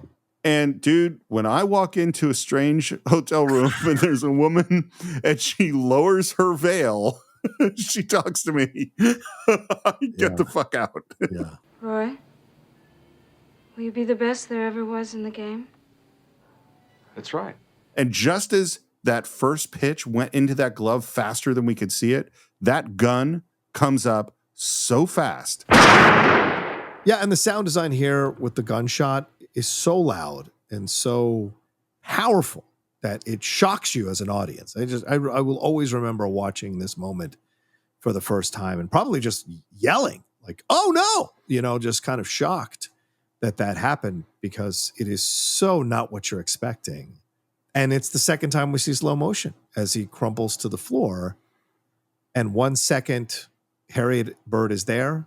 And the next second, we just see the curtains billowing. And it's so well done. And again, the editing in this movie is something that I really noticed. Is supremely effective in this film to get across the mythical stuff that's happening here. It is so shocking because it's like a different movie just started, which is what essentially what happens is we think we're in this hopeful movie about this young, phenomenal talent and they're going off to Chicago and, oh no, that's not what this movie's going to be. Yeah. We go to black. We hear the mild sound of cheering, but not particularly loud cheering. And it's 16 years later. Yeah. And this is also connected to, in Homer in the Odyssey, Odysseus travels for 20 years to get back home, and this is finally 16 years later and he's finally going to come home and we're at the stadium and there is, in one of my favorite roles of him of all time is Wilford Brimley as Pop Fisher. Yeah, of course we've talked about from The Thing, but Wilford started working as an extra and a stuntman in Western films back in the 1960s. Oh, wow. He established, and he was in the military as a Marine. Former Marine. He established himself as a character actor in the 70s and 80s in films like The China Syndrome and The Thing, which I just mentioned, Tender Mercies with Robert Duvall, and of course, Cocoon. That's probably like people's favorite, maybe, performance, or at least one that people love him for. And then, of course, became the pitch man for Quaker Oats cereal, and then for diabetes there, and then eventually for Liberty Medical, which he became a meme for. But one thing I found about, and also was in The Firm, In and Out, as great as Kevin Kline's dad in and Out, which is a fun movie. But he worked as a bodyguard for Howard Hughes for a while. So it's a crazy little life Wilford Brimley lived. So, and I love him in this movie. Love him in this movie. I love him. He's so great. By the way, we're shooting. They had to find a stadium that could match this particular era, and there weren't that many left that would let them shoot there. Like Wrigley wasn't going to let them shoot there. They couldn't shoot at Fenway. They couldn't shoot at a whole bunch of places. Right. This is actually shot at War Memorial Stadium in Buffalo, which was built in 1937. And it so captures everything about this movie captures the era so beautifully, you know. Look at this, Red. He's walking the whole ballpark, and he's the best pitcher we got. I should have been a farmer. Since the day I was born, I should have been a farmer, you know? I mean, the dialogue in this movie is so great. And then we hear, because if it wasn't enough just to have the great Wilford Brimley. Dollars killing worms, Pop. First of all, if you're going to do a film about Americana, you've got to find actors who evoke it immediately on first sight. Wilford Brimley and Richard Farnsworth. You can't do better than those two guys. And I mean, Wilford Brimley, this is such a different role than he plays in anything else he plays. And he's so natural I come immediately, talk about the natural. I immediately buy him as a major league manager at that time. And I buy Richard Farnsworth as his loyal assistant who just kind of needles him every once in a while and listens to him bitch and moan because he's the quiet guy. This is Laurel and Hardy. He's the quiet guy Pop's blowing his stack and what have you. And I love this. And Farnsworth is a damn good actor, man. He was twice nominated for an Academy Award in 1978 for Best Supporting Actor for Comes a Horseman, and then all the way later in 2000 for Best Actor for David Lynch's The Straight Story, which is really the only David Lynch movie that I 100% like. Everything else is kind of... Wild at Heart is probably my favorite fun one of his, but all the other ones, I'm not a big David Lynch fan.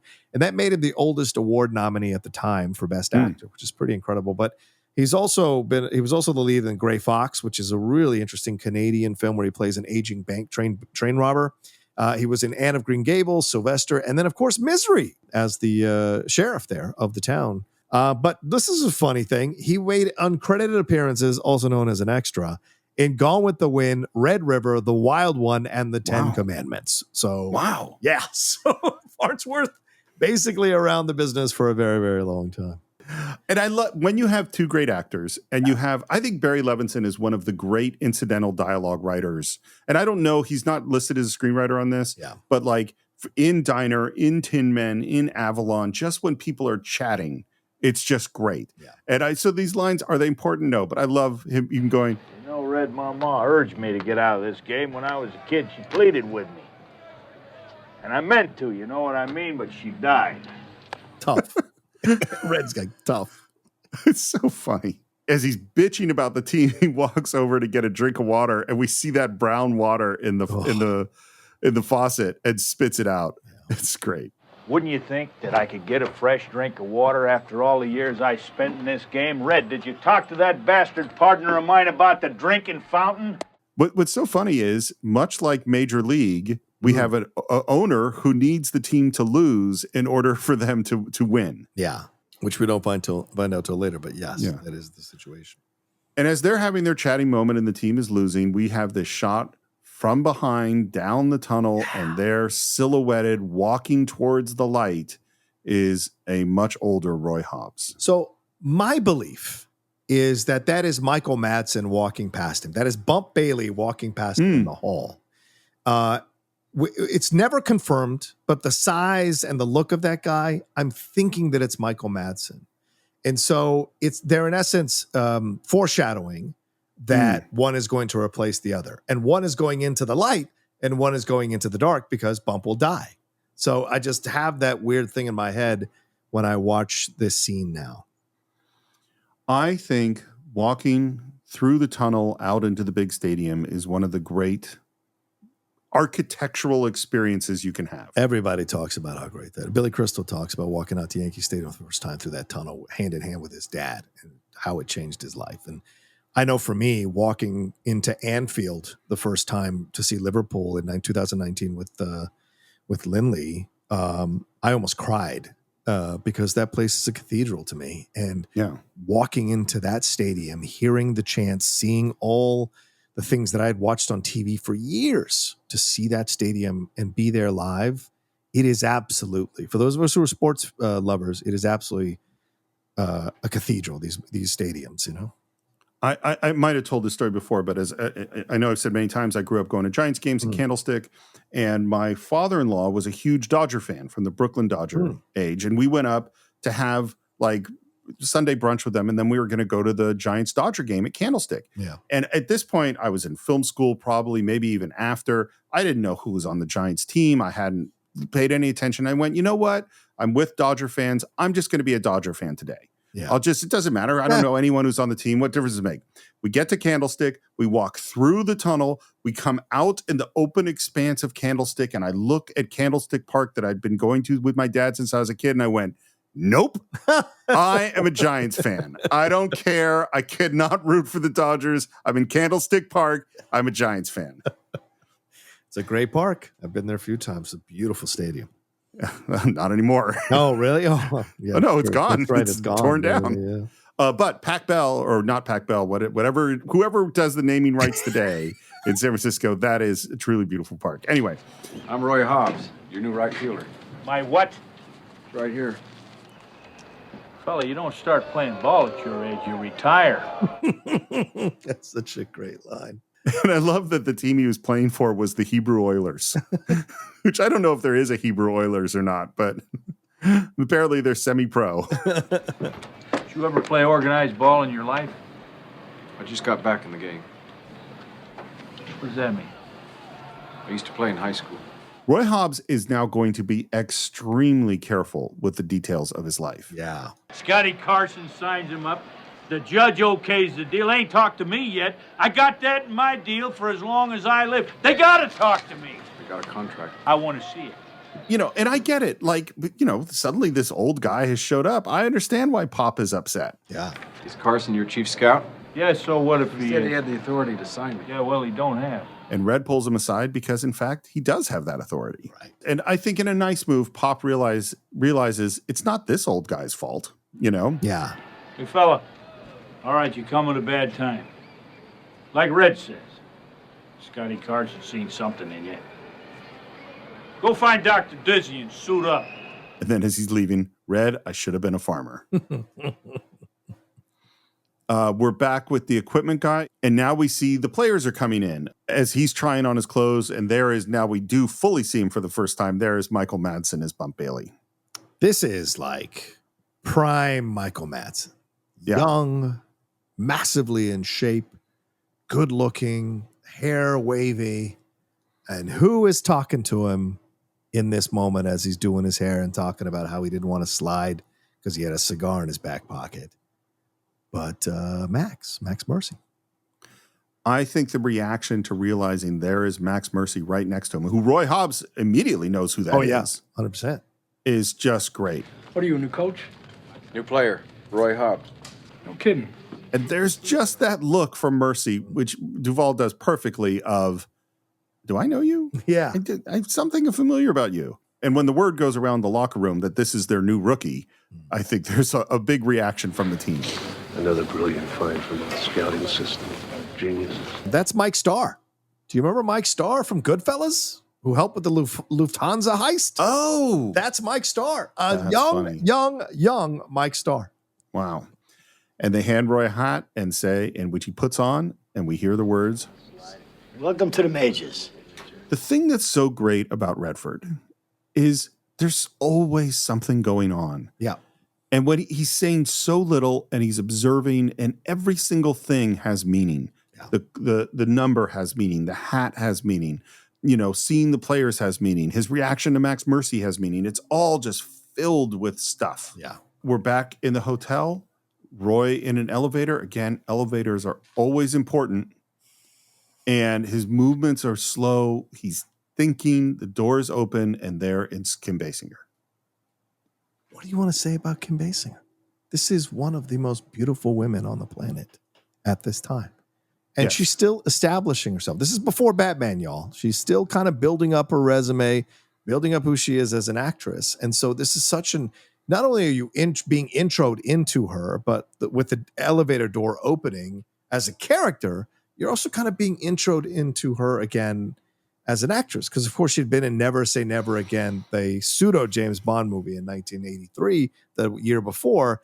This is where we start to go on a run for Kim Basinger, because 9.5 Weeks is 2 years later, then Blind Date with Bruce Willis, and then My Stepmother is an Alien with Dan Aykroyd, then Batman. And then she becomes this massive name, and of course that leads all the way to her winning an Oscar for LA Confidential. But a fantastic actress who I took a long time to come around on because I just didn't buy her as that strong of an actress in the 1980s. It wasn't until LA Confidential that I really started to see the true talent that she had as an actress.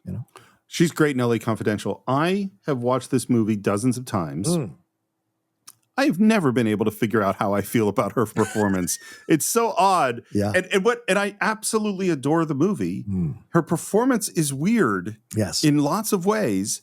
And yet I think my conclusion is, well, the proof is in the pudding. The movie totally works. Yes. Therefore, I guess her performance works, but the rhythm is so odd, and it relates to some of the stuff we were saying about the weird choices that Roy Hobbs makes is connected to Kim Basinger, Well, you don't know what side she's on, and you don't know, like we just finished the verdict, and you want to talk about the connections here. Like initially it seems as the film goes on and Bump dies and she's kind of moved into this girlfriend spot with Roy, that she is the cooler here and she is the spy, right? But just like with Charlotte Rampling in the verdict later on, when Darren McGavin asks her, are you in charge here, kid? Or pal, or whatever he says. And she says, oh yeah. And then lingers on that last one. And you go, oh yeah, she's not. She does have feelings for him. She just doesn't know how to navigate the situation now.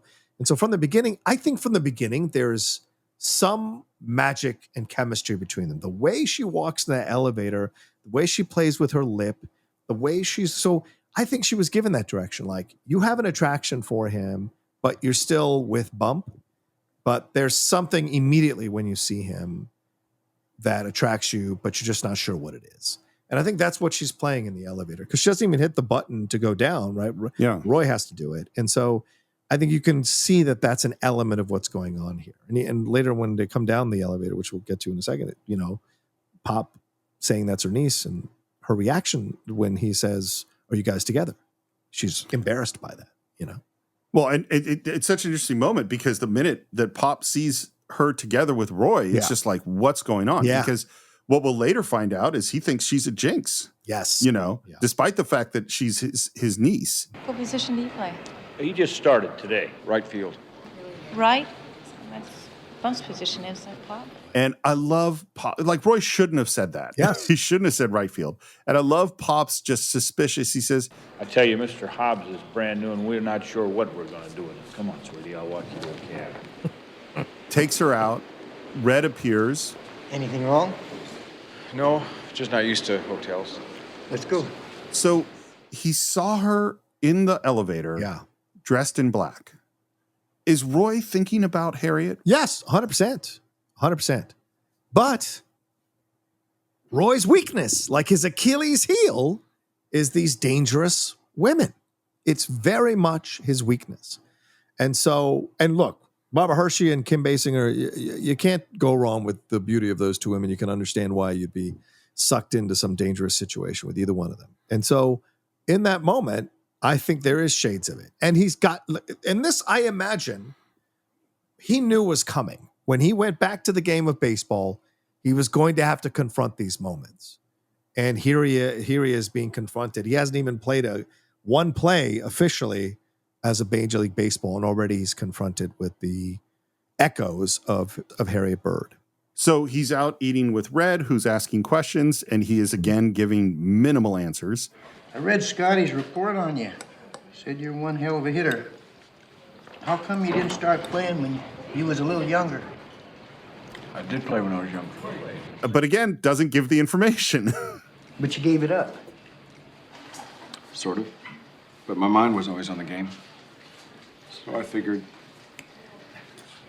to give it another try. Again, everything Redford does is filled with subtext. Everything. And then, but Red too, like Red's no fool. Exactly. But he is enjoying the uniqueness of this situation, which I think is great. The little smirks and the little gestures he makes are fantastic. Well, I think this is what's so great about the casting, which, by the way, the casting director is Ellen Chenoweth, who also cast Diner, Terms of Endearment. She's a legend. Yeah, one of the great casting directors did Broadcast News, Oh Brother, Where Art Thou, No Country for Old Men. I mean, this is one of the great casting directors. And therefore putting Richard Farnsworth in here as Red, without saying very much at all, we go, oh, this guy's got deep wisdom and real understanding of all of these people. Yeah. Pop, Memo, Roy, everybody. Yeah. And speaking of Memo, she's now come in and having a great time with Bump over at the next table. So that adds another layer to the scene as Roy is watching that. Can't keep his eyes off the danger. And then Red gives him the truth about Pop.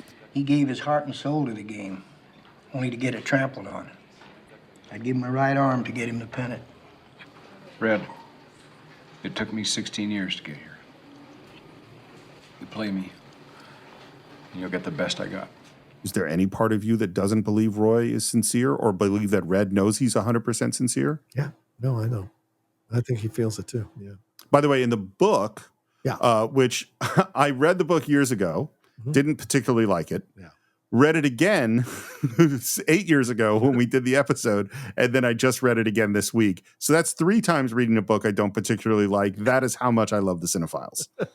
But in the book, he is obsessed with Memo from the very beginning and is always pursuing her and really wants her and is continually speculating, how can I get more money? Because that's what you need to get a girl like that is money.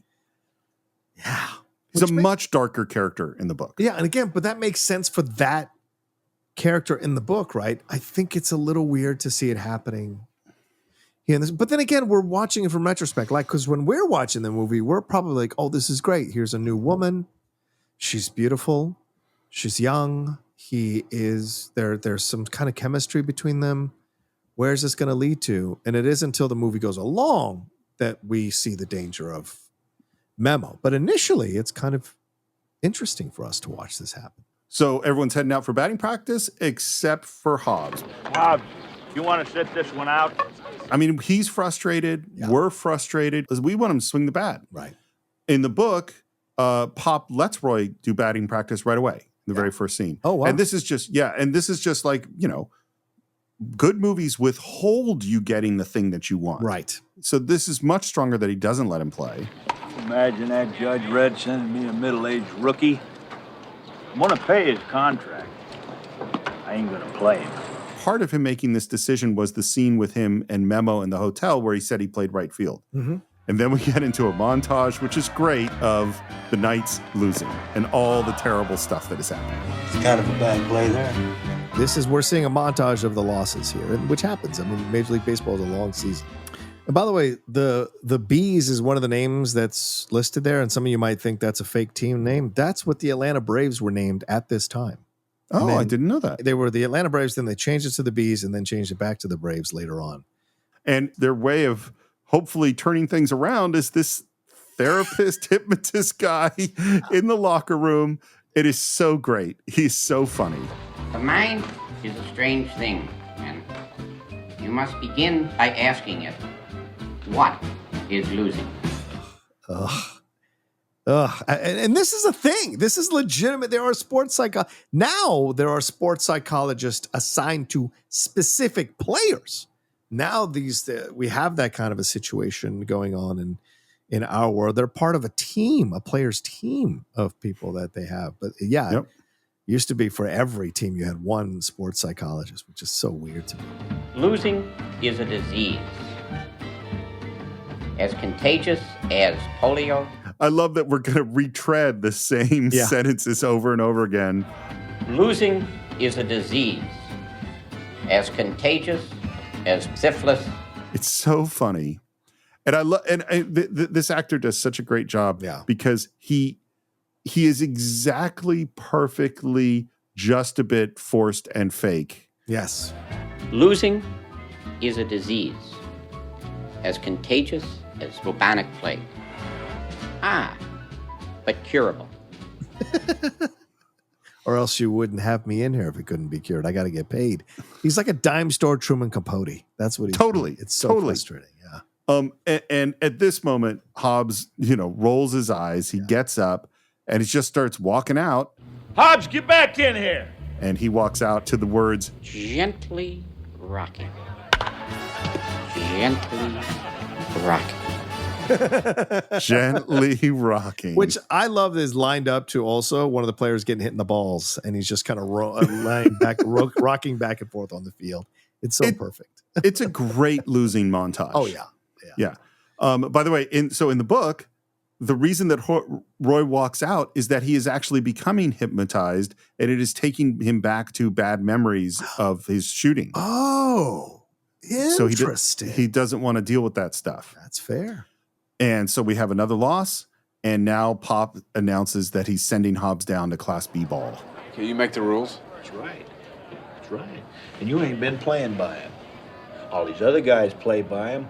Don't you remember signing a contract? Yeah, I remember signing a contract to play ball. And man, Redford, in his simplicity of his performance, is just so strong. He says, Not to be put to sleep by some two-bit carny hypnotist. I won't do that. You're going down. It took me a long time to get here, Pop. I won't do it. I can't. The levels going on as you're watching this acting here, the initial response is defiance, right? The strength of it all, like pushing back.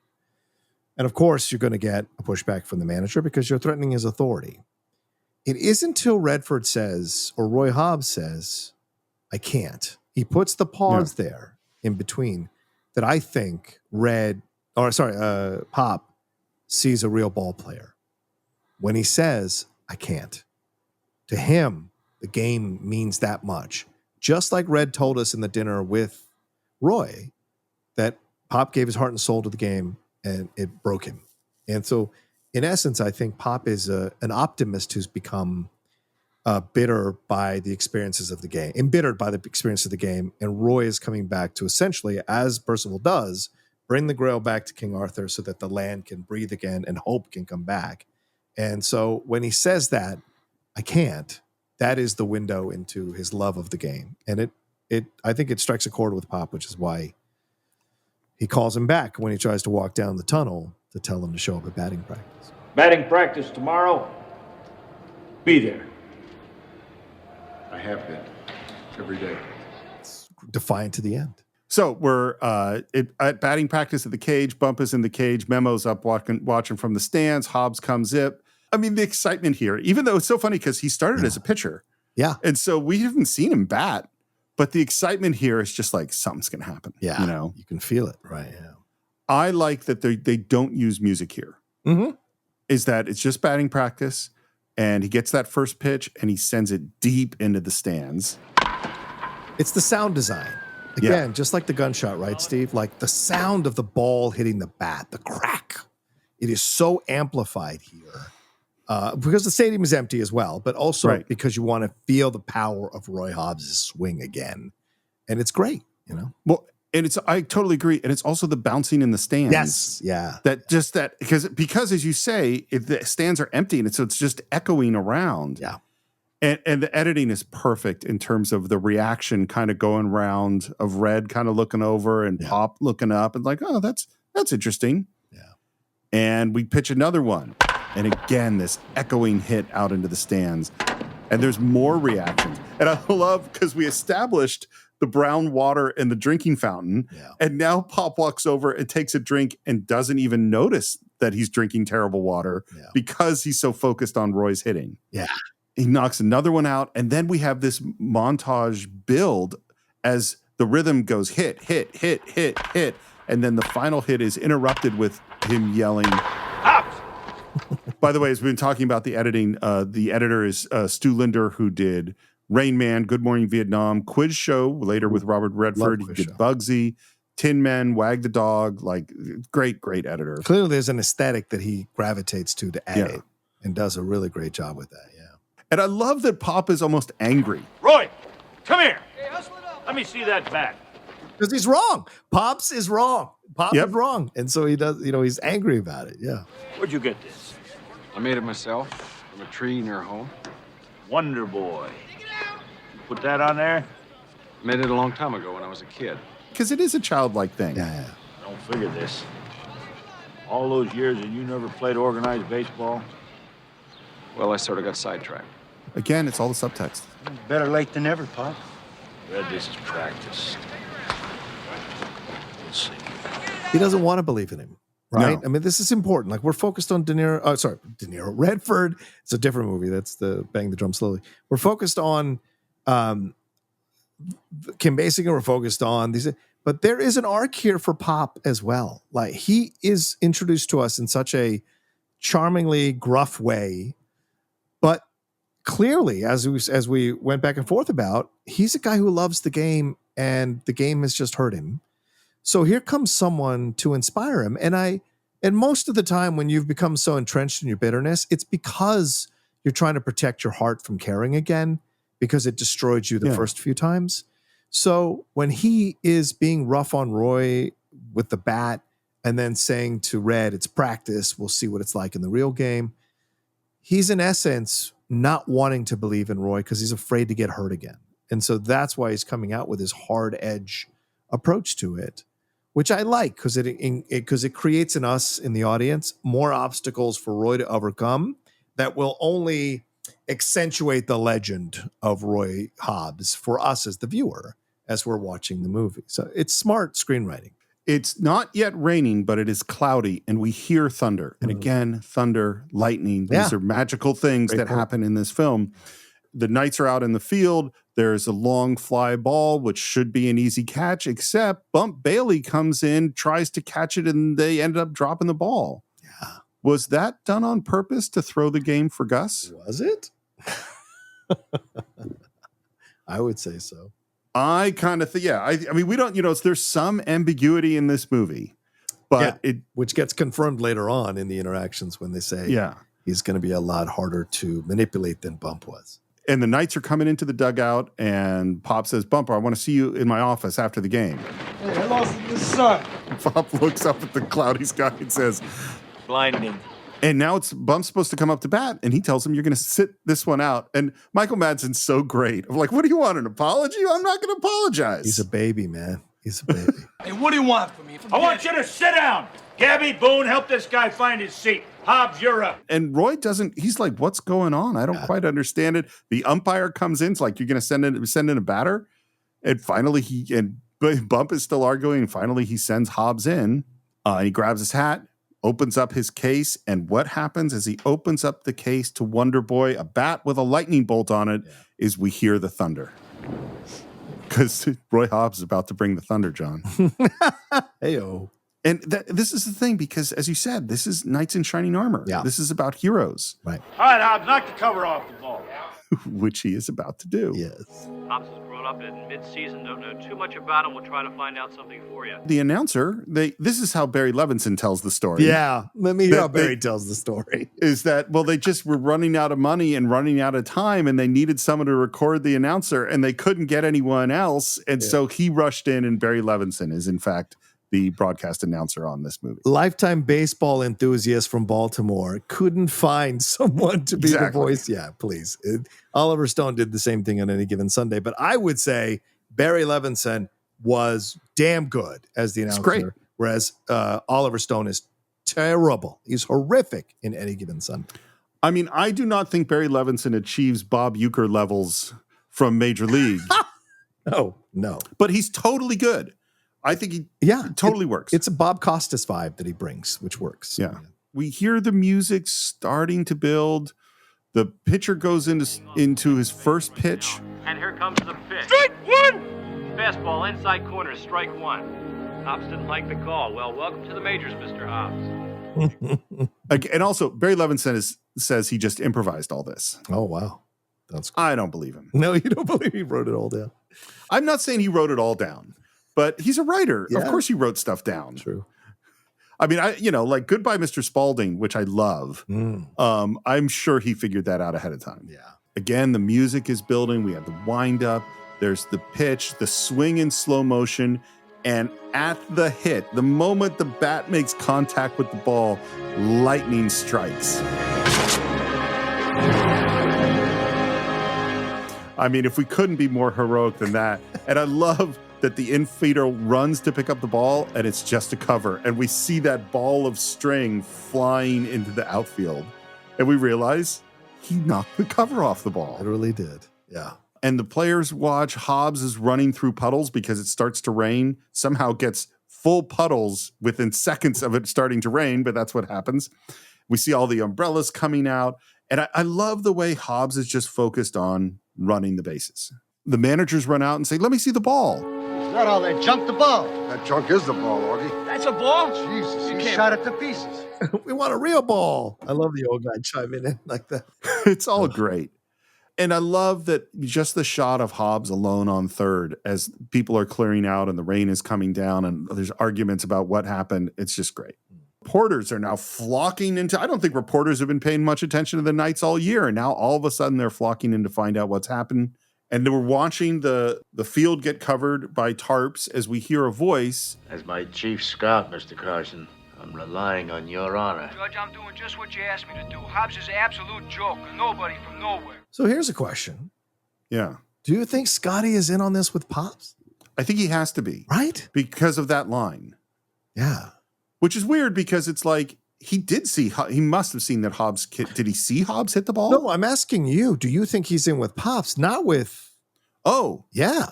Do you think he's in league with Pops against the judge? Because I had never thought that, but actually you led me right into the contradiction, which is if he saw Hobbs hit, he has to know the guy is a real hitter. He was there for 2 weeks, which is insane. Yeah. He must have seen him hit. He must have seen him do something, right? So to me, it's ridiculous that he would have sent an unknown quantity up to the majors to, in essence, undercut Pop.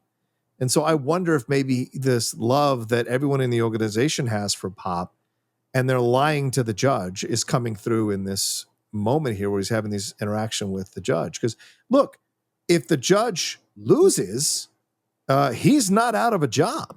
He keeps his job. Right. Right. So I just think and plus they love baseball. People always hate the tight-fisted asshole owners, especially the people in baseball who work the lower levels of the jobs there. And I just think that maybe he's lying to the judge, which, by the way, seen the movie 20 million times, never once thought he might be lying to the judge. And I just think this time around, maybe he's lying to the judge and he's in on this to help Pop.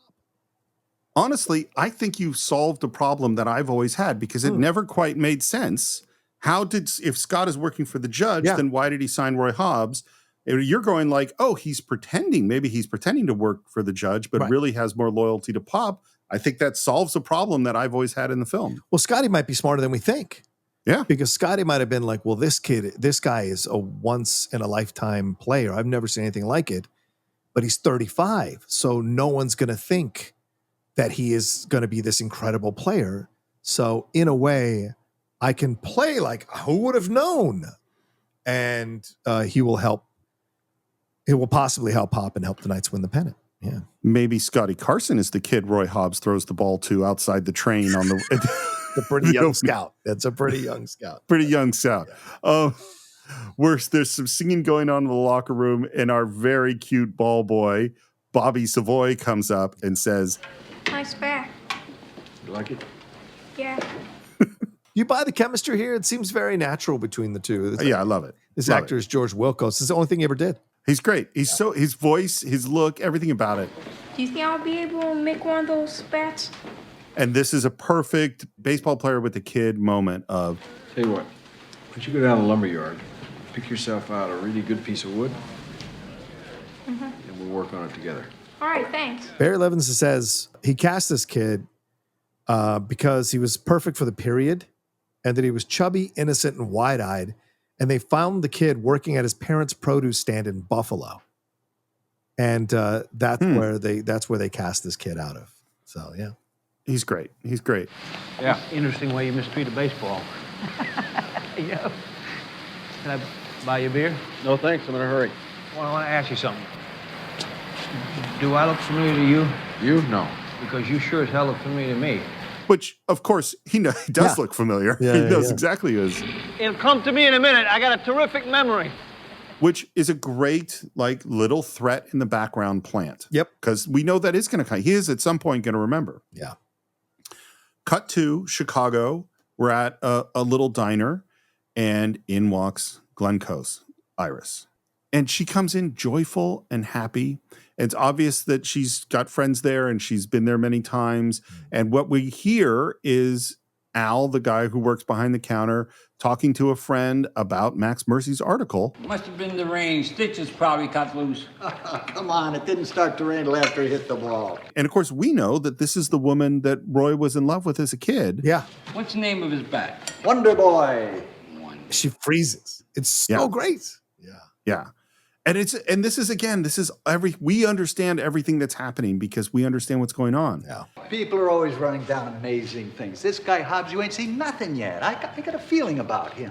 And of course, we stay on her. We're watching her, this name out of the past, first Wonder Boy and then Hobbs. Yeah. And she realizes, I mean, I can't, because as we watch the movie later on, we realize, oh, she was pregnant, had his son. Her whole 16 years journey to this moment of hearing Wonder Boy and Hobbs and everything she's been through that's led up to this moment. By the way, the guy who is sitting at the counter is a guy who has been in a bunch of Barry Levinson shows and movies. This is Ralph Tabachin. He was in Diner. He was in The Tin Men. He was in Young Sherlock Holmes. He's in Good Morning Vietnam. He's in Rain Man. He's in Avalon. He's in Bugsy. He's in Toys. Wow. He's in Disclosure. He's in Sleepers, Wag the Dog. And he had a recurring role for 32 episodes in Homicide: Life on the Street. Wow. He's Dr. Shiner, who I think is one of the MEs in the show. We're currently watching it right now. So I'm going to take a look at this guy next time I go see next time I watch an episode to see if he pops up. But yeah, so clearly he's like Greg Grunberg for J.J. Abrams. This guy who wants to have a Ratzenberger for Pixar. He wants to have him in the movie. They do a great job, I think, with the newsreel footage. And in this one, they're weighing Wonder Boy to make sure that it comes up to specs. So great. Can I tell you something that occurred to me watching this newsreel footage? I've been trying to figure out how to make my sports channel stand out. And I think it would be very funny if I could create this vibe and look to it and just emulate the 1920s, 1930s sports reel footage type approach to talking about sports nowadays. So my mind is now running through a million different scenarios. And now I'm trying to see if I can find programs so that I can just put myself in black and white and do something like this. And black and white's easy. Yeah, that's easy. But making it look like this, though, is what's going to take a little bit of figuring out. So we will see. That is it. I love the idea. I have no idea if other people, because most people today don't even know anything about that kind of footage. No. But I love the idea. But I will also, Hoover and I had a joke forever where anytime both he and I went, oh, I love that's a great idea. We should do that. We knew it was totally doomed and would never succeed. if Hoover and I both agreed, that means no one else will be interested. I love it. That's great. We're sitting down with Bump Bailey in the locker room, and Pop says, my gut tells me this, and Red agrees. We feel Hobbs can fill your position very neatly. We're going to give you one more chance to shape up. Otherwise, it's the bench. So they're putting the pressure on Bump. And guess what? Bump's having a great game. 2 for 2. Yeah, 2 for 2, playing well in the field. And then there's a pitch. There's a long fly ball deep into the field. Bump is running towards the fence. He's going back. It hits real deep. Bump crashes through the fence. And the moment is so weird because there's this moment, like the other players went up, they look through the fence, and then in slow motion, they're waving like, oh no, he's really hurt. There's no movement at all out there. I think Bailey's been hurt. He's certainly down. And Bump dies. And it's funny-ish. Yes. It's very, because he's been played as a bigger character and an uncaring character. And so his death is not going to be resonant in the movie. So it's a nice little bit of comic relief here to open the door for Roy to take his position. Now, normally in any other film, Steve, if someone dies for the hero to take the position, it's really weird. Yeah. But to have Bump die in this way because he's such a prick, I think it works for us overall. Even though it's tragic, it's played for a good comic relief in the middle of this movie, which I think is fantastic. It's funny. Something I meant to say when we were doing the verdict that I didn't actually say, but I'll say now, which is I put the verdict, I really think I'll put it into a category with very few movies, which is it might be a perfect movie. Ooh. Like it is so, I can't find, I think I had quibbled about not loving the font and the titles at the very beginning of the film, but like, I can't think of anything where I go whereas I don't think The Natural is a perfect movie. Oh. I think there's all sorts of things that are a little bit weird. And this Bump Bailey death is a little weird, but I adore and love this movie. Yeah. Like is a difference between, like every single detail is exactly right and perfect. Yeah. And how much I love The Natural, Cut to newsreel footage, which again, it's kind of funny, even though this guy just died, as this plane flies over, spreading the ashes among I wonder if you're in the crowd and you see the ashes coming down, that's got to be a little bit weird. Yeah. And we see Memo is there in a veil. Always trust ladies in a veil in this film. Yes, good point. Yes. And we hear, Rest in peace, Bump Bailey. Baseball will miss you. Play ball! Which means that Roy Hobbs is going to be in the starting lineup. Listen, there's a genius, again, with the editing and the direction here, Levinson. There's a genius in going from the black and white, because we've been seeing the whole film in color, except for recently at this stage in the movie, there was the weighing of the bat. And I love the commissioner leaning into the mic on the desk to say that it does pass code and all of that. But for the most part, we haven't really been exposed to the black and white version of this time in baseball. So to have this kind of newsreel come in homage to Bump, I think it's genius that we have this Wizard of Oz moment where we go from black and white or sepia tone as we do in Wizard of Oz to color and stay within the world that we just saw in black and white. And it's also played for laughs to have the umpire say play ball. Because in essence, everybody's moving on from Bump Bailey. Right. Yes, it's sad he died, but we're moving on. The game moves on. The game will always move on. And so I think this is a hilarious mini sequence in the film. And it's and that play ball is the perfect cherry on top of this little cake. Well, and I think at this moment, as Roy Hobbs is finally entering the starting lineup and will be able to have his dream of playing Major League Baseball, I think it's a good time to end part 1 of our exploration of The Natural. As always, we'd love to hear your thoughts. You can visit us on our Facebook page. Just do a search for the Cine-Files. It's Cine_Files on Twitter or X. It's the Cine-Files podcast on Instagram. You can subscribe to the show at all the usual places, including Apple Podcasts, Spotify, and YouTube. Comments on YouTube are always a joy. You can now do comments on individual episodes on Spotify, which are great, as well as reviewing us on Spotify and Apple Podcasts. Those reviews on Apple Podcast are the most important way to get our show up in the rankings and get it out there. So please, if you haven't done so already, leave us a review. You can support the show, as we've already mentioned, at patreon.com/thecine-files, as well as Apple Podcasts. And you can buy or stream The Natural along with every other film we've ever reviewed on cinefiles.net. And you can reach me at SR Morris on Twitter and SR Morris1 on Instagram.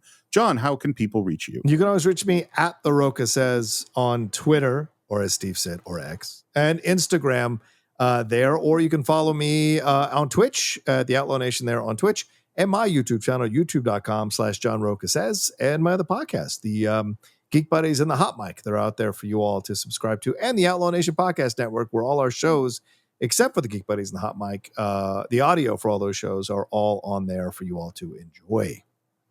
And I think that is it for this week. We will be back next time to continue our exploration of Barry Levinson's The Natural.